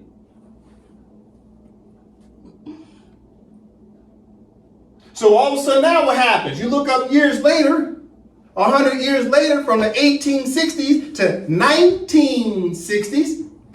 Now you get civil rights with more power to vote. Now you're voting in who? Blacks are doing what? Blacks are now the mayors. Blacks are the senators. Blacks are the House of Representatives. Blacks are attorney generals. Blacks are vice governors. Blacks are judges. Blacks are chief of police. Blacks are ambassadors at the United Nations, etc. So these people went from, quote unquote, being farm animals to rising up through the government of the United States federal government and the governments of the internal Union states. Now they're sitting in chairs of power with what? A pen. Now look at the bottom. Blackamoors must be stopped. I'm talking to white people. I'm talking to black people. The Trump administration and the white men who sit at high offices of the government and white men who sit in the privatized corporations, they say these blackamoors must be stopped because the blackamoors are now becoming what? Mayors, senators, House of Representatives, attorney generals, vice governors, judges, chief of police, ambassadors to the United Nations. They said these black people are taking over the seats of the United States of America. So now they're starting to remove blacks from office through gerrymandering in order to replace them with who? White people. Listen, I'm going to turn this board around.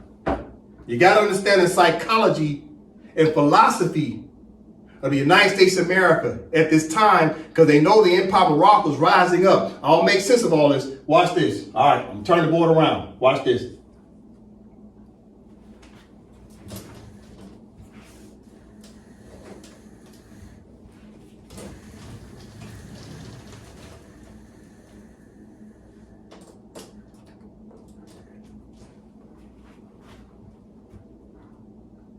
Okay, bang. All right. I got 3 columns. 1, 2, 3. And column number 1 is black officials. Mayors, senators, House of Representatives. Column number 2, white officials. Mayors, senators, House of Representatives. Column number 3, the Moroccan officials of the Empire of Morocco. And what you're going to notice quickly is, watch this. You got black officials, and on the connotative linguistic, black officials of Morocco. I'm talking race. So I'm talking to all the Moroccans right now. Please be patient with me. I'm going to refer to Moroccans as being black, but I'm only having an educational moment. So everybody, please be patient with me while I use the word black. I'm trying to make a point for the laymen who are watching this. So what's happening? Black officials are now the Americans, second-class Americans. They were adopted. Now they got voting power of what country? United States of America. But they're still blacks because they're under a classification of blacks. And now what? Black Americans officials will support black Moroccans. Will make sense of this? Watch this. Look who's in the middle. White officials who are Americans, they got voting power of what country? United States of America, but they're still white under a classification. Watch this.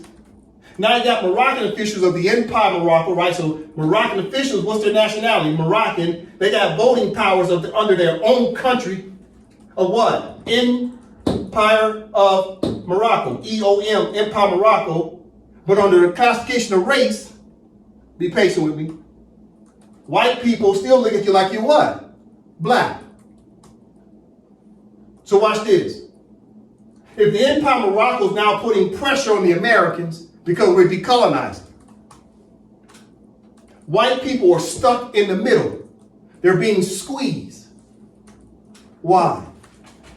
Because the Empire of Morocco is putting a lot of pressure on white officials because we're decolonizing. But they also know blacks are holding office.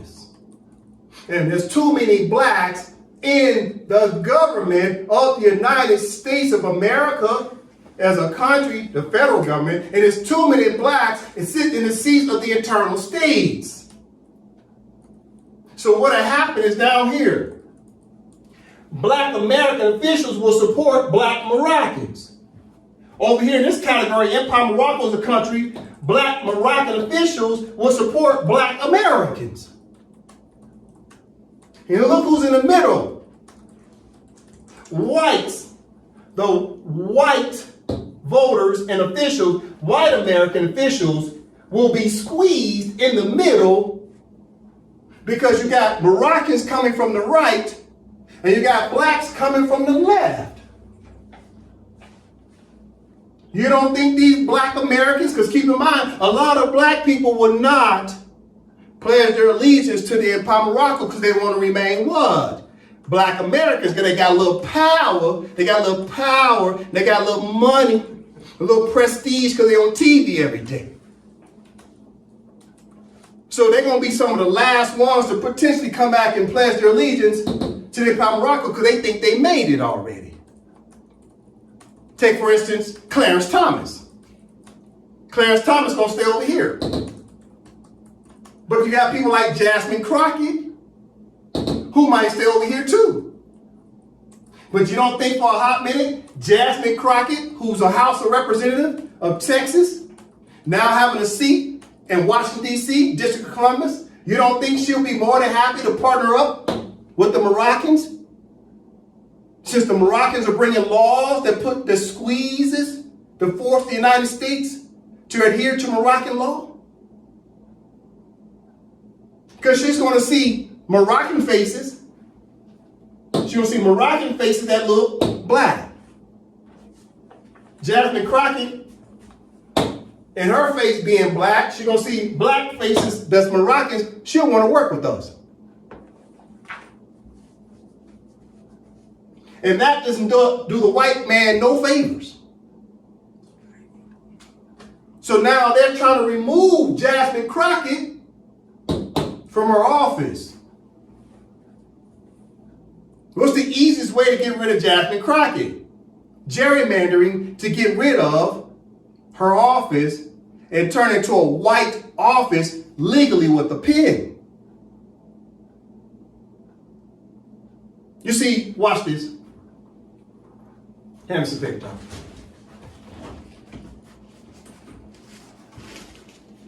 Watch this.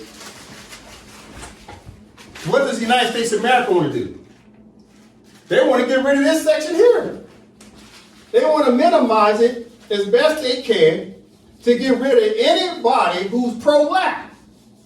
Now, if you start acting like Clarence Thomas, you're going to be all right. This is what they want to do through gerrymandering. Now, you got the Moroccans only dealing with white officials. Because white officials don't want the competition dealing with black officials too. Can you imagine? The Empire of Morocco with all its power, treaties and laws, and on top of that, black people have taken over the seats of the United States of America. The white man wouldn't have nowhere to go. So he's panicking because he's getting squeezed, being flanked by Moroccans and black second-class citizens who now sit in offices. So they got to eliminate this equation. And this is why they're going around doing this Doge thing. I think the numbers, last I heard, like 300,000 sisters that lost their jobs.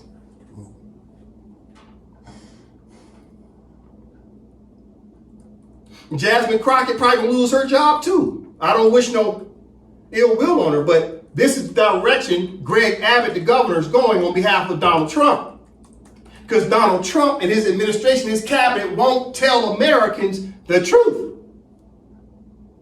They're not ready to tell white Americans that the Empire of Morocco has declared its independence.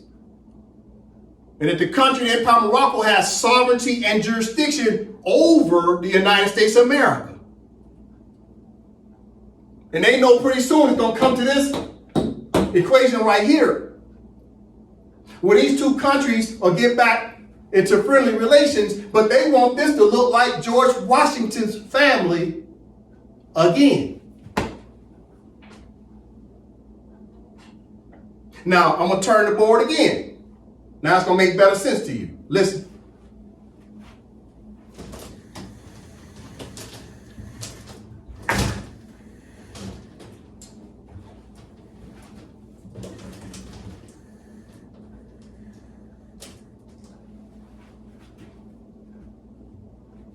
Okay, bang.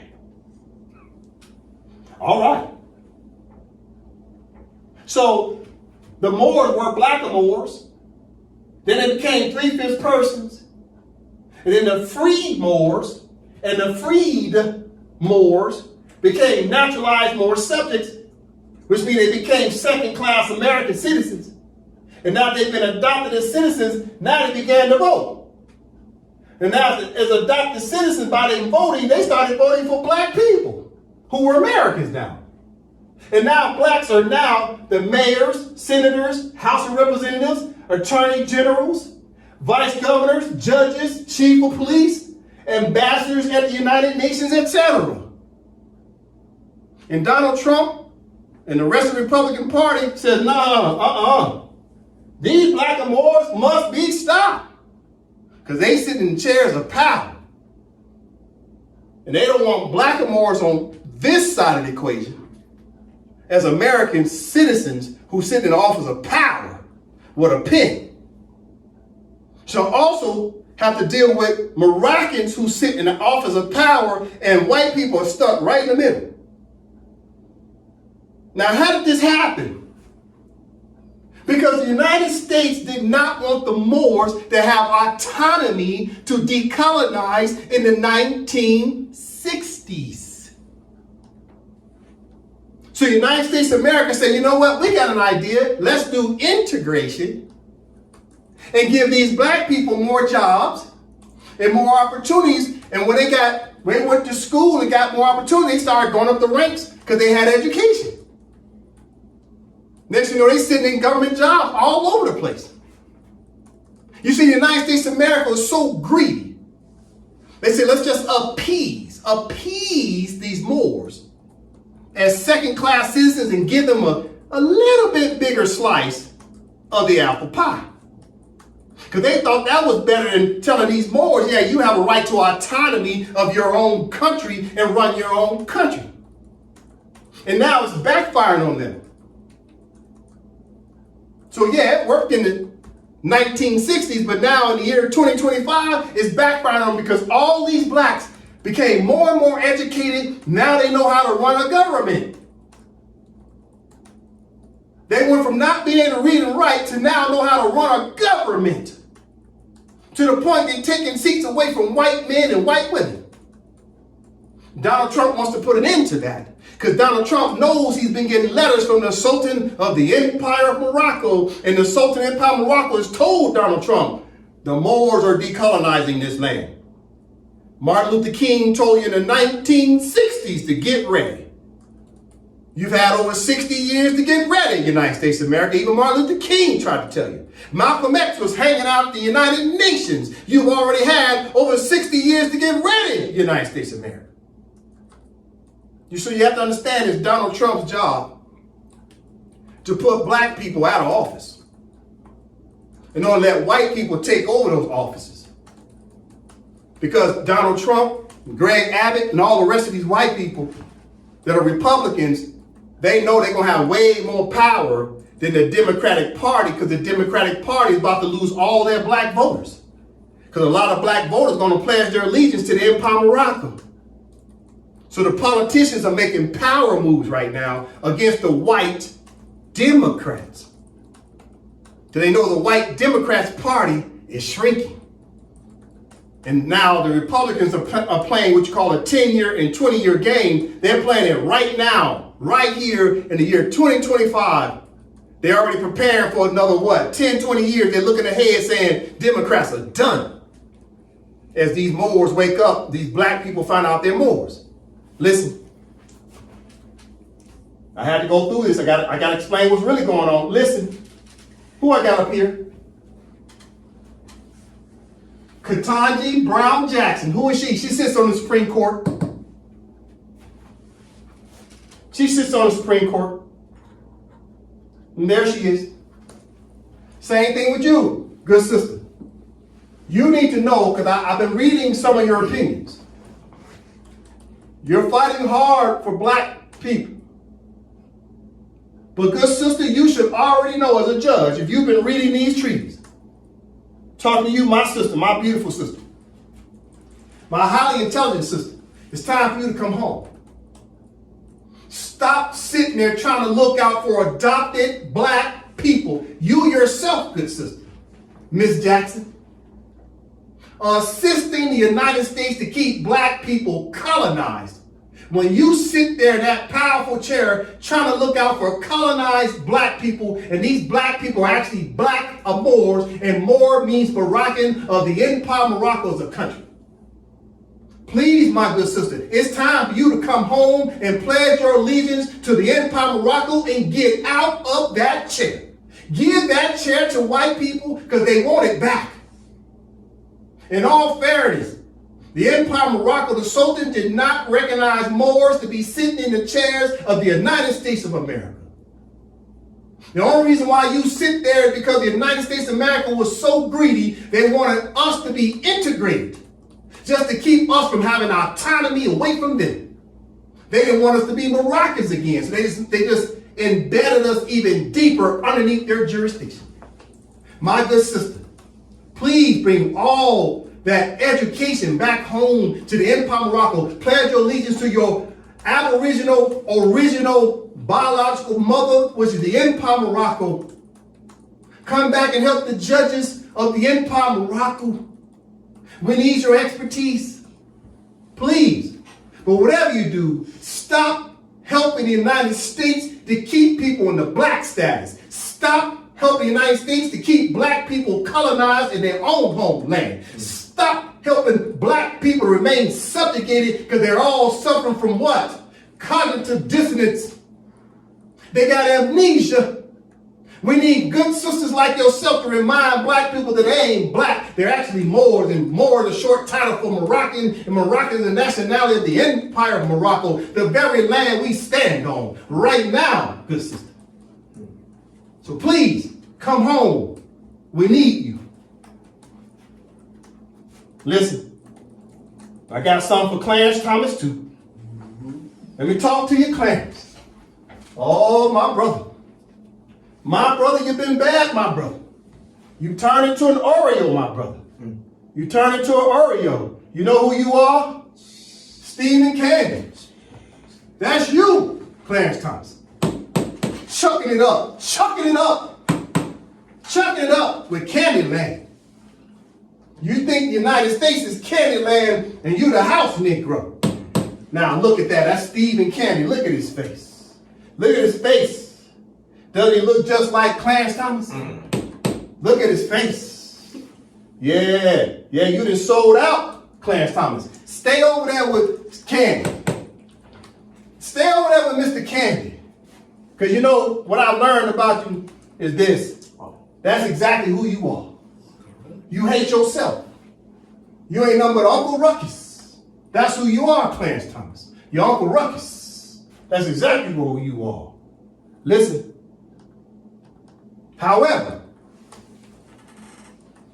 Clarence Thomas, you got one chance and one chance only.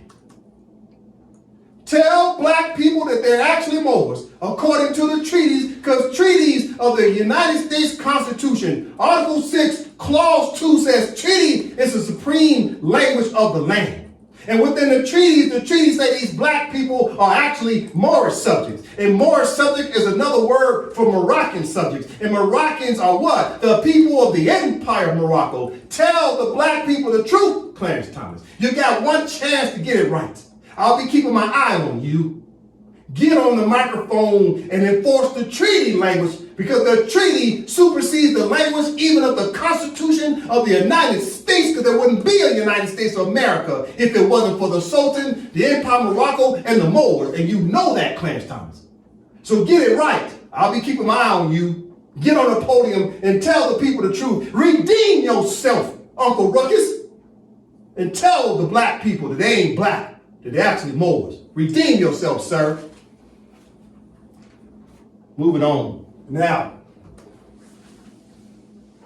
I promised the Moors I would tell the Moors about the Sultan. In the case, right, speaking of judges, in the case of France versus United States of America, year 1952 at the International Court of Justice, there was a case called Case Concerning Rights of Nationals of the United States of America in Morocco. So the United States of America is in Morocco, Clarence Thomas. The United States of America is in Morocco, Miss Jackson. The United States of America is in Morocco, Miss Jasmine Crockett. And this is what Martin Luther King was trying to tell all of you in 1963. 100 years after 1863, the Emancipation Proclamation of Lincoln, 100 years later, the Negro, i.e. the Moor, is still exiled in his own land. So in the year 1952, there was a case at the ICJ. Listen. And within that case, Jasmine Crockett, the United States of America is in Morocco, the judgment came out, Jasmine Crockett, that the United States of America owes taxes to the Empire of Morocco. Brother Drake, can you read section 6 and 7? Section 6, by 6 votes to 5, no treaty provides any basis for the claim of the United States to fiscal immunity for its citizens. Nor can such an immunity capitulatory in origin be justified by the effect of the most favored nation clause, since no other state enjoys it for the benefit of its nationals. Section 7, by 7 votes to 4, as to the consumption taxes imposed by the Dahir of February 28, 1948, these are payable on all goods, whether imported into Morocco or produced there. They are not. Therefore, customs duties, the maximum rate for which was fixed at 12.5% by the signatory powers of the Act of Algeciras. Citizens of the United States are no more exempt from these taxes than from any others. Okay, Jasmine Crockett, good sister, Ms. Jackson, the Supreme Court, both of y'all should understand that the United States of America owes taxes to the Empire of Morocco. This was a judgment from the ICJ. But there wouldn't be an International Court of Justice if it wasn't for the United Nations Charter members coming together. The Charter members created the jurisdiction of the ICJ. So you have to get back to the origin. How did the ICJ, how was it created? From the members of the United Nations. But how did the United Nations Charter come to be? We got to go backwards before we go forward. Listen. All right. What do I have here? Okay, like I told the Moors, the Sultan recognized the Charter of the United Nations in 1944. And in doing so, not only was he proclaiming his independence from France, but he also turned around and said, yes, I would like to support the Charter of the United Nations. And he'll tell you why he was supporting it. All right, this is important for the Moors to understand. There would be no Charter of the United Nations if it wasn't for the granting powers of the Sultan and the granting powers of the Republic of France. Because everything the United States of America does or Great Britain does in the jurisdiction of the Empire of Morocco must come through the permission of the Sultan and the Moorish government. At the time, France was given a pen to be the representative, almost like a power of attorney on behalf of the Sultan, Empire of Morocco, and the Moorish government. All right. So in 1944, Muhammad V declared independence away from France. Okay. This is very important for the Moors to understand. All right. Brother Dre from the top. The Proclamation of Independence of Morocco, also translated as the Manifesto of Independence of Morocco, or Proclamation of January 11th, 1944. Pause. So the proclamation is what date? January 11th, 1944, which is a holiday of the Kingdom of Morocco. Right? That's their Declaration of Independence Day, 1944. Okay, so the proclamation of January 11th, 1944 is what?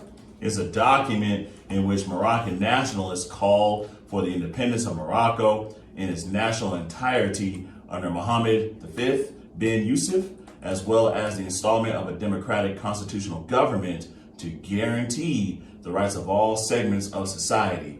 January 11th is an official government holiday in Morocco. All right. So Muhammad V declared independence in 1944. That's important to note. He declared independence from France. Why? Because France, in the Sultan of the year 1912, signed a bilateral treaty of the Treaty of Fez of 1912 that put the Empire of Morocco in a protectorate status, and it gave France all the power to make all the decisions for the Empire of Morocco. So now Muhammad V had to declare independence. Listen, so now we come down to the proclamation.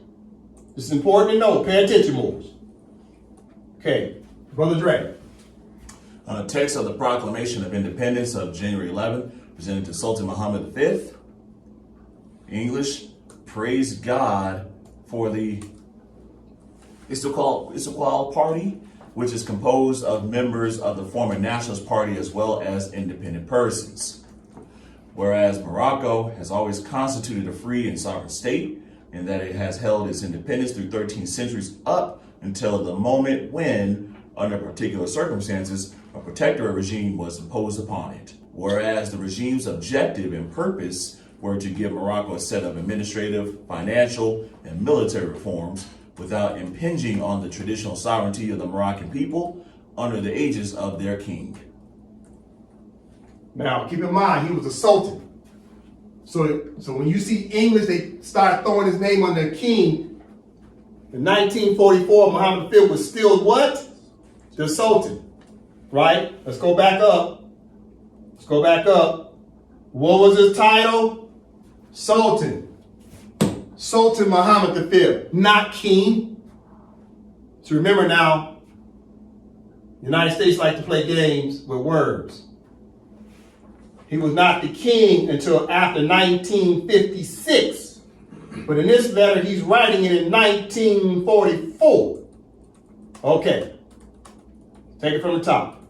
Whereas the regime's objective and purpose were to give Morocco a set of administrative, financial, and military reforms without impinging on the traditional sovereignty of the Moroccan people under the aegis of their king. Under the aegis of what? Their what? Sultan. Of their sultan. Continue. Whereas under this regime, the authorities of the protectorate have replaced that system with the system of direct and despotic rule for the benefit of the French colony, including the military and employees, in which Morocco only plays a minimal role, and in which the French authorities have not attempted to address the various needs of the different elements of the country. Whereas the French colony, through this system, has been able to take over all channels of power, as well as to appropriate and monopolize the country's resources to the detriment of its citizens. Whereas the regime has attempted through all possible means to break the unity of the Moroccan people to prevent Moroccans from effectively participating in the governance of their country and to deprive them of every individual civil liberty.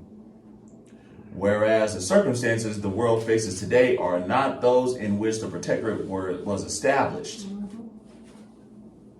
Whereas Morocco has participated significantly in the world wars next to the Allied forces, with Moroccans having impressed everyone with their accomplishments in France, as well as Tunisia, Sicily, Corsica, and Italy, and with the expectation that they will participate in other theaters as well, particularly in the liberation of France.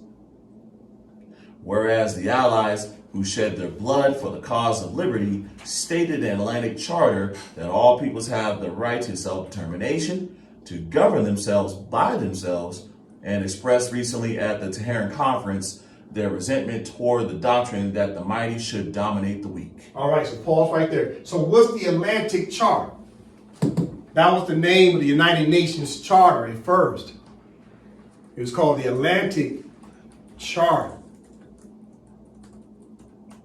All right? It's called the Atlantic Charter. We'll come back to that. So read that again. So you're going to read now, why is Muhammad V recognizing the Atlantic Charter, which is really United Nations Charter? Why is he doing it? Okay, from the top, Brother Dre.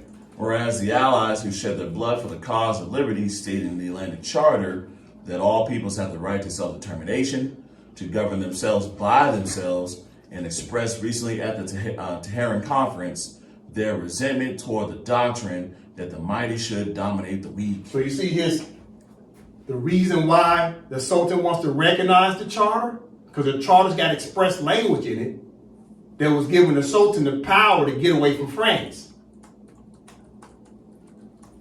Listen. Whereas the Allies expressed their support for Muslim peoples on multiple occasions and have granted independence to some of those whose past and present civilizations are less developed than Morocco's. Whereas the Moroccan nation, which is a harmonious union of its different elements, feels what is rightfully its own in terms of rights and what is upon it in terms of responsibilities within the country and beyond its borders under the patronage of its beloved king, and profoundly appreciates its democratic liberties, which are intrinsically consonant with our true religion, which has been the foundation of governance in fellow Islamic countries. Decides the following: first, to demand the independence of Morocco and the integrity of its territory under His Majesty the Sultan, Mohammed bin Yusuf, may God aid and glorify him. Pause, read again. First, to demand the independence of Morocco and the integrity of its territory under His Majesty the Sultan, Mohammed bin Yusuf, may God aid and glorify him. Second, to implore from His Majesty to seek from the concerned states the recognition and affirmation of this independence and to sign treaties that define within the context of Moroccan sovereignty the legitimate interests of foreigners in Morocco. Third, to request from the Moroccan regime to these states the acceptance of the Atlantic Charter and participation in the Reconciliation Conference. Read that again. Third, to request from the Moroccan regime to the states the acceptance of the Atlantic Charter and participation in the Reconciliation Conference. Fourth, to request from His Majesty to include under his patronage the reform movement that Morocco depends on from within, and to bring this act attention to the creation of a consultative political system similar to the governments in Arab Islamic countries in the East, in which the rights of all components of the people and all its social classes are ensured, and in which the duties of all are defined. Peace. All right. So the Sultan is recognizing, right, so this third box, to request from the Moroccan regime. So the Sultan's requesting from the government, Moroccan government, to request from the Moroccan government to these states the acceptance of the Atlantic Charter, the United Nations Charter, and the participation in the Reconciliation Conference. So the Sultan wanted to be there to help the United States of America, Great Britain, China, and the USSR write the Charter of the United Nations. He wanted to be there to help them with it. So he's recognizing it because he's the Sultan. And he also wanted to be there at the round table, what? The diplomatic body. He knows his rightful place to be at that body. Listen, what's the Atlantic Charter? Let's go back up. So why was he down with the Atlantic Charter? Okay, let's read this part. Because keep in mind, this is a Declaration of Independence. It says, whereas the Allies who shared their blood for the cause of liberty stated in the Atlantic Charter that all peoples have the right to self-determination, to govern themselves by themselves, and expressed recently at the Tehran Conference their resentment towards the doctrine that the mighty should dominate the weak. So the Sultan's like, yeah, France is dominating the Empire of Morocco. Right? Now let's click on Atlantic Charter. Let's click on it. What is it? Okay. There's Roosevelt and Churchill. Right? The Atlantic Conference. Right? Had Franklin D. Roosevelt and Winston Churchill. Who's Winston Churchill? He was the prime minister of what? Great Britain. So we got these two powerful countries coming together, United States of America and Great Britain is coming together to talk about writing what? The Charter of the United Nations. Listen, the Atlantic Charter. Okay, Brother Dre, from the top. The Atlantic Charter was a statement issued on 14 August 1941 that set out American and British goals for the world after the end of World War II, months before the U.S. officially entered the war. The joint statement, later dubbed the Atlantic Charter, outlined the aims of the United States and the United Kingdom for the post-war world as follows.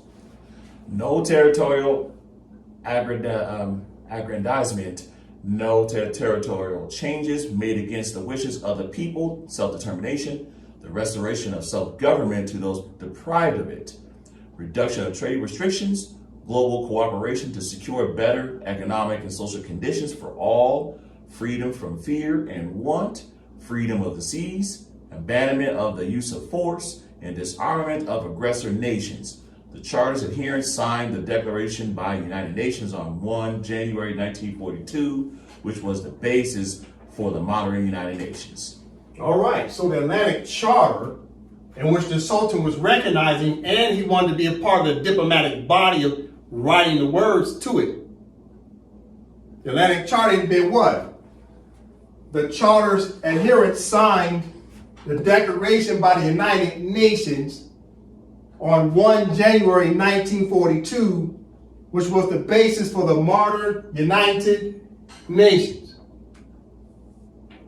So it was the Sultan who was getting involved and wanted to be involved with the drafting of the United Nations Charter. And why is that? Because he wanted to use the words in it because it was a treaty.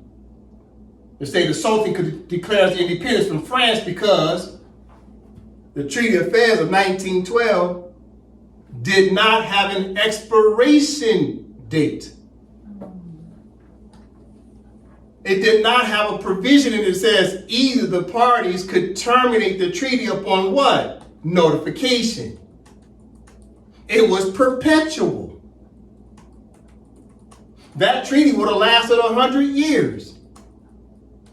So the only way to get out of the treaty, two parties have to come together mutually to agree to dissolve it. Unless it has language in it that says after 25 years or after 50 years, this treaty would terminate. And since that language was not in the Treaty of Fez, the Sultan said, the only way I get out of this treaty, since France won't sign a mutual agreement to dissolve it, is he had to use the assistance of the United Nations members. Because within the United Nations Charter itself, it said people have a right to self-determination. Listen. So if the Sultan used it, if the Sultan used the charter to get his freedom, listen, what do I have up here? This is a letter, a proclamation. From who? Office of the Mayor, City of Chicago. Who wrote it? Rahm Emanuel, Mayor. All the Moors know about this letter from a mayor, not a governor, not a president, not a prime minister, from a mayor of a city, of a county. And the mayor was talking about what? Universal, which is international law, universal right to self-determination. And Mayor who? Emmanuel said the Moors' rights were guaranteed in the charter. Why was he saying that to the Moors? Because even the Sultan of the Empire of Morocco knew that he could find his rights in the Charter of the United Nations.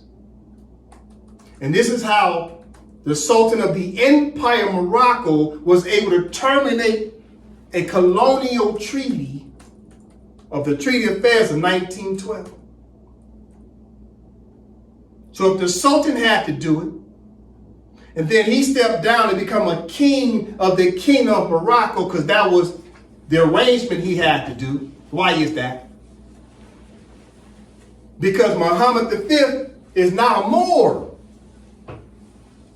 Who are the indigenous people of the land? It is the Moors. And this is why when you go to the treaty, 1906 treaty, the 1906 treaty of the Act of Ceres, right? 1906 Act of Ceres. The Sultan, when you come down to the first two articles of the treaty, it tells you who the parties are of the Empire of Morocco. Brother Joseph, chapter 1, declaration relative to the organization of the police. Article 1, the conference summoned by His Majesty the Sultan to pronounce on the measures necessary to organize the police declares that the following provisions should be made. Article 2, the police shall be under the sovereign authority of His Majesty the Sultan. It shall be recruited by the Muezzin from Moorish Mohammedans, commanded by Moorish Khedives, and distributed in the 8 ports open to commerce. Paul, so it's all about the Sultan, and it's all about the Moors. But what is the Moors' nationality in the treaty? What are the Moors? The Moors' nationality treaty. Moroccan. So it's all about the Sultan who's Moroccan and the Moors who are Moroccan. Did it say Arab? It says Moors. Arabs don't refer to themselves as Moors. So when Muhammad V declared his independence and he was trying to use the Charter of the United Nations, the member states said, well, Sultan, we get what you're saying. And France understands too, but the Charter of the United Nations says you must be the what? The natural inhabitant of the land. So, Mr. Muhammad V, are you the natural inhabitant of the land? And the answer was what? No. Arabs come from where? Arabia. Arab is a short title for Arabians. So the Arabs created the kingdom of Morocco. And they left the empire of Morocco to who?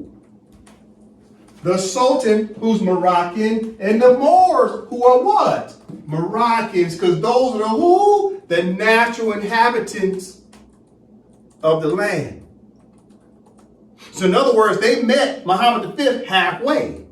And said, look, we'll dissolve this Treaty of Fez of 1912, but you're not the natural inhabitant, so you really can't use the Charter of the United Nations under Article 73. Listen, as I start to close out, here's the Charter of the United Nations. Let's go down to Article 73. Article 73 is about what? The declaration regarding non-self-governing territories. So Muhammad V said the Empire of Morocco wasn't governing itself. He said France was governing the Moroccan government. So France was running the government and not the Moroccans. Not the Moorish government. It was the French government. So violation of the treaty. So under Article 73, this is what Muhammad V was using to his advantage in order to decolonize. And what does it say, Nova? Article 73. Members of the United Nations which have or assume responsibilities for the administration of territories whose peoples have not yet attained a full measure of self-government recognize the principle that the interests of the inhabitants of these territories are paramount, and accept as a sacred trust the obligation to promote to the utmost within the system of international peace and security established by the present charter, the well-being of the inhabitants of these territories, and to this end. All right. So, when Muhammad V was trying to use the charter to his advantage, it said, are you the natural inhabitant of the land? Because the Arabs keep saying they're Arab. But the treaty said the people running the government are who? Who's running the government? The Moors. Did I say Arab? So the Moors are the Moroccans. And what was happening, the Arabs were sitting in the chair of Sultan. Instead of the Moors sitting in their own chair of Sultan. Listen, Moors, let's go down to Article 96. Article 96 of the Act out of Sarah's has the word what? Moorish government. Did it say Arab government? No. Right? It's about Moroccans. It's about Morocco. Watch this. Listen, pay attention. You see that word Moors? Moors. Right? Did it say Arab? No. But Moors nationality is what? Watch this. Taking my time. Watch this. The Moors are what? What's the Moors nationality? Moroccans. So it doesn't say Arab. So Muhammad V, when he declared his independence, and they finally gave him a right to establish the Kingdom of Morocco, they established the Kingdom of Morocco for who? Let's go to it just a moment. As I start to close out. The king of Morocco was established for who? Arabs, who's referred to their nationality as Moroccan. But the reality is the European states knew that the Sultan had to be a natural inhabitant if they're decolonizing. And the Sultan is who? Moors are what? Dark-skinned people. The Moorish government is who? Dark-skinned people. So they let Muhammad V have some independence away from France, but it left the Empire of Morocco wide open for someone to sit in the seats. So since 1956, there hadn't been a government of the Empire of Morocco. So now, like I said, we're proud to say that the Empire of Morocco has a website. And now we're proud to say that the Sultan is a Moor. But always remember that the Sultan recognized the Charter of the United Nations when it was called the Atlantic Charter. If it wasn't for the Sultan recognizing the Atlantic Charter of the United Nations, there would be no United Nations Charter. That must be understood. So as we continue to study the ICJ in the case of France versus United States of America, always remember, there would be no ICJ if it wasn't for the Sultan of the Empire of Morocco.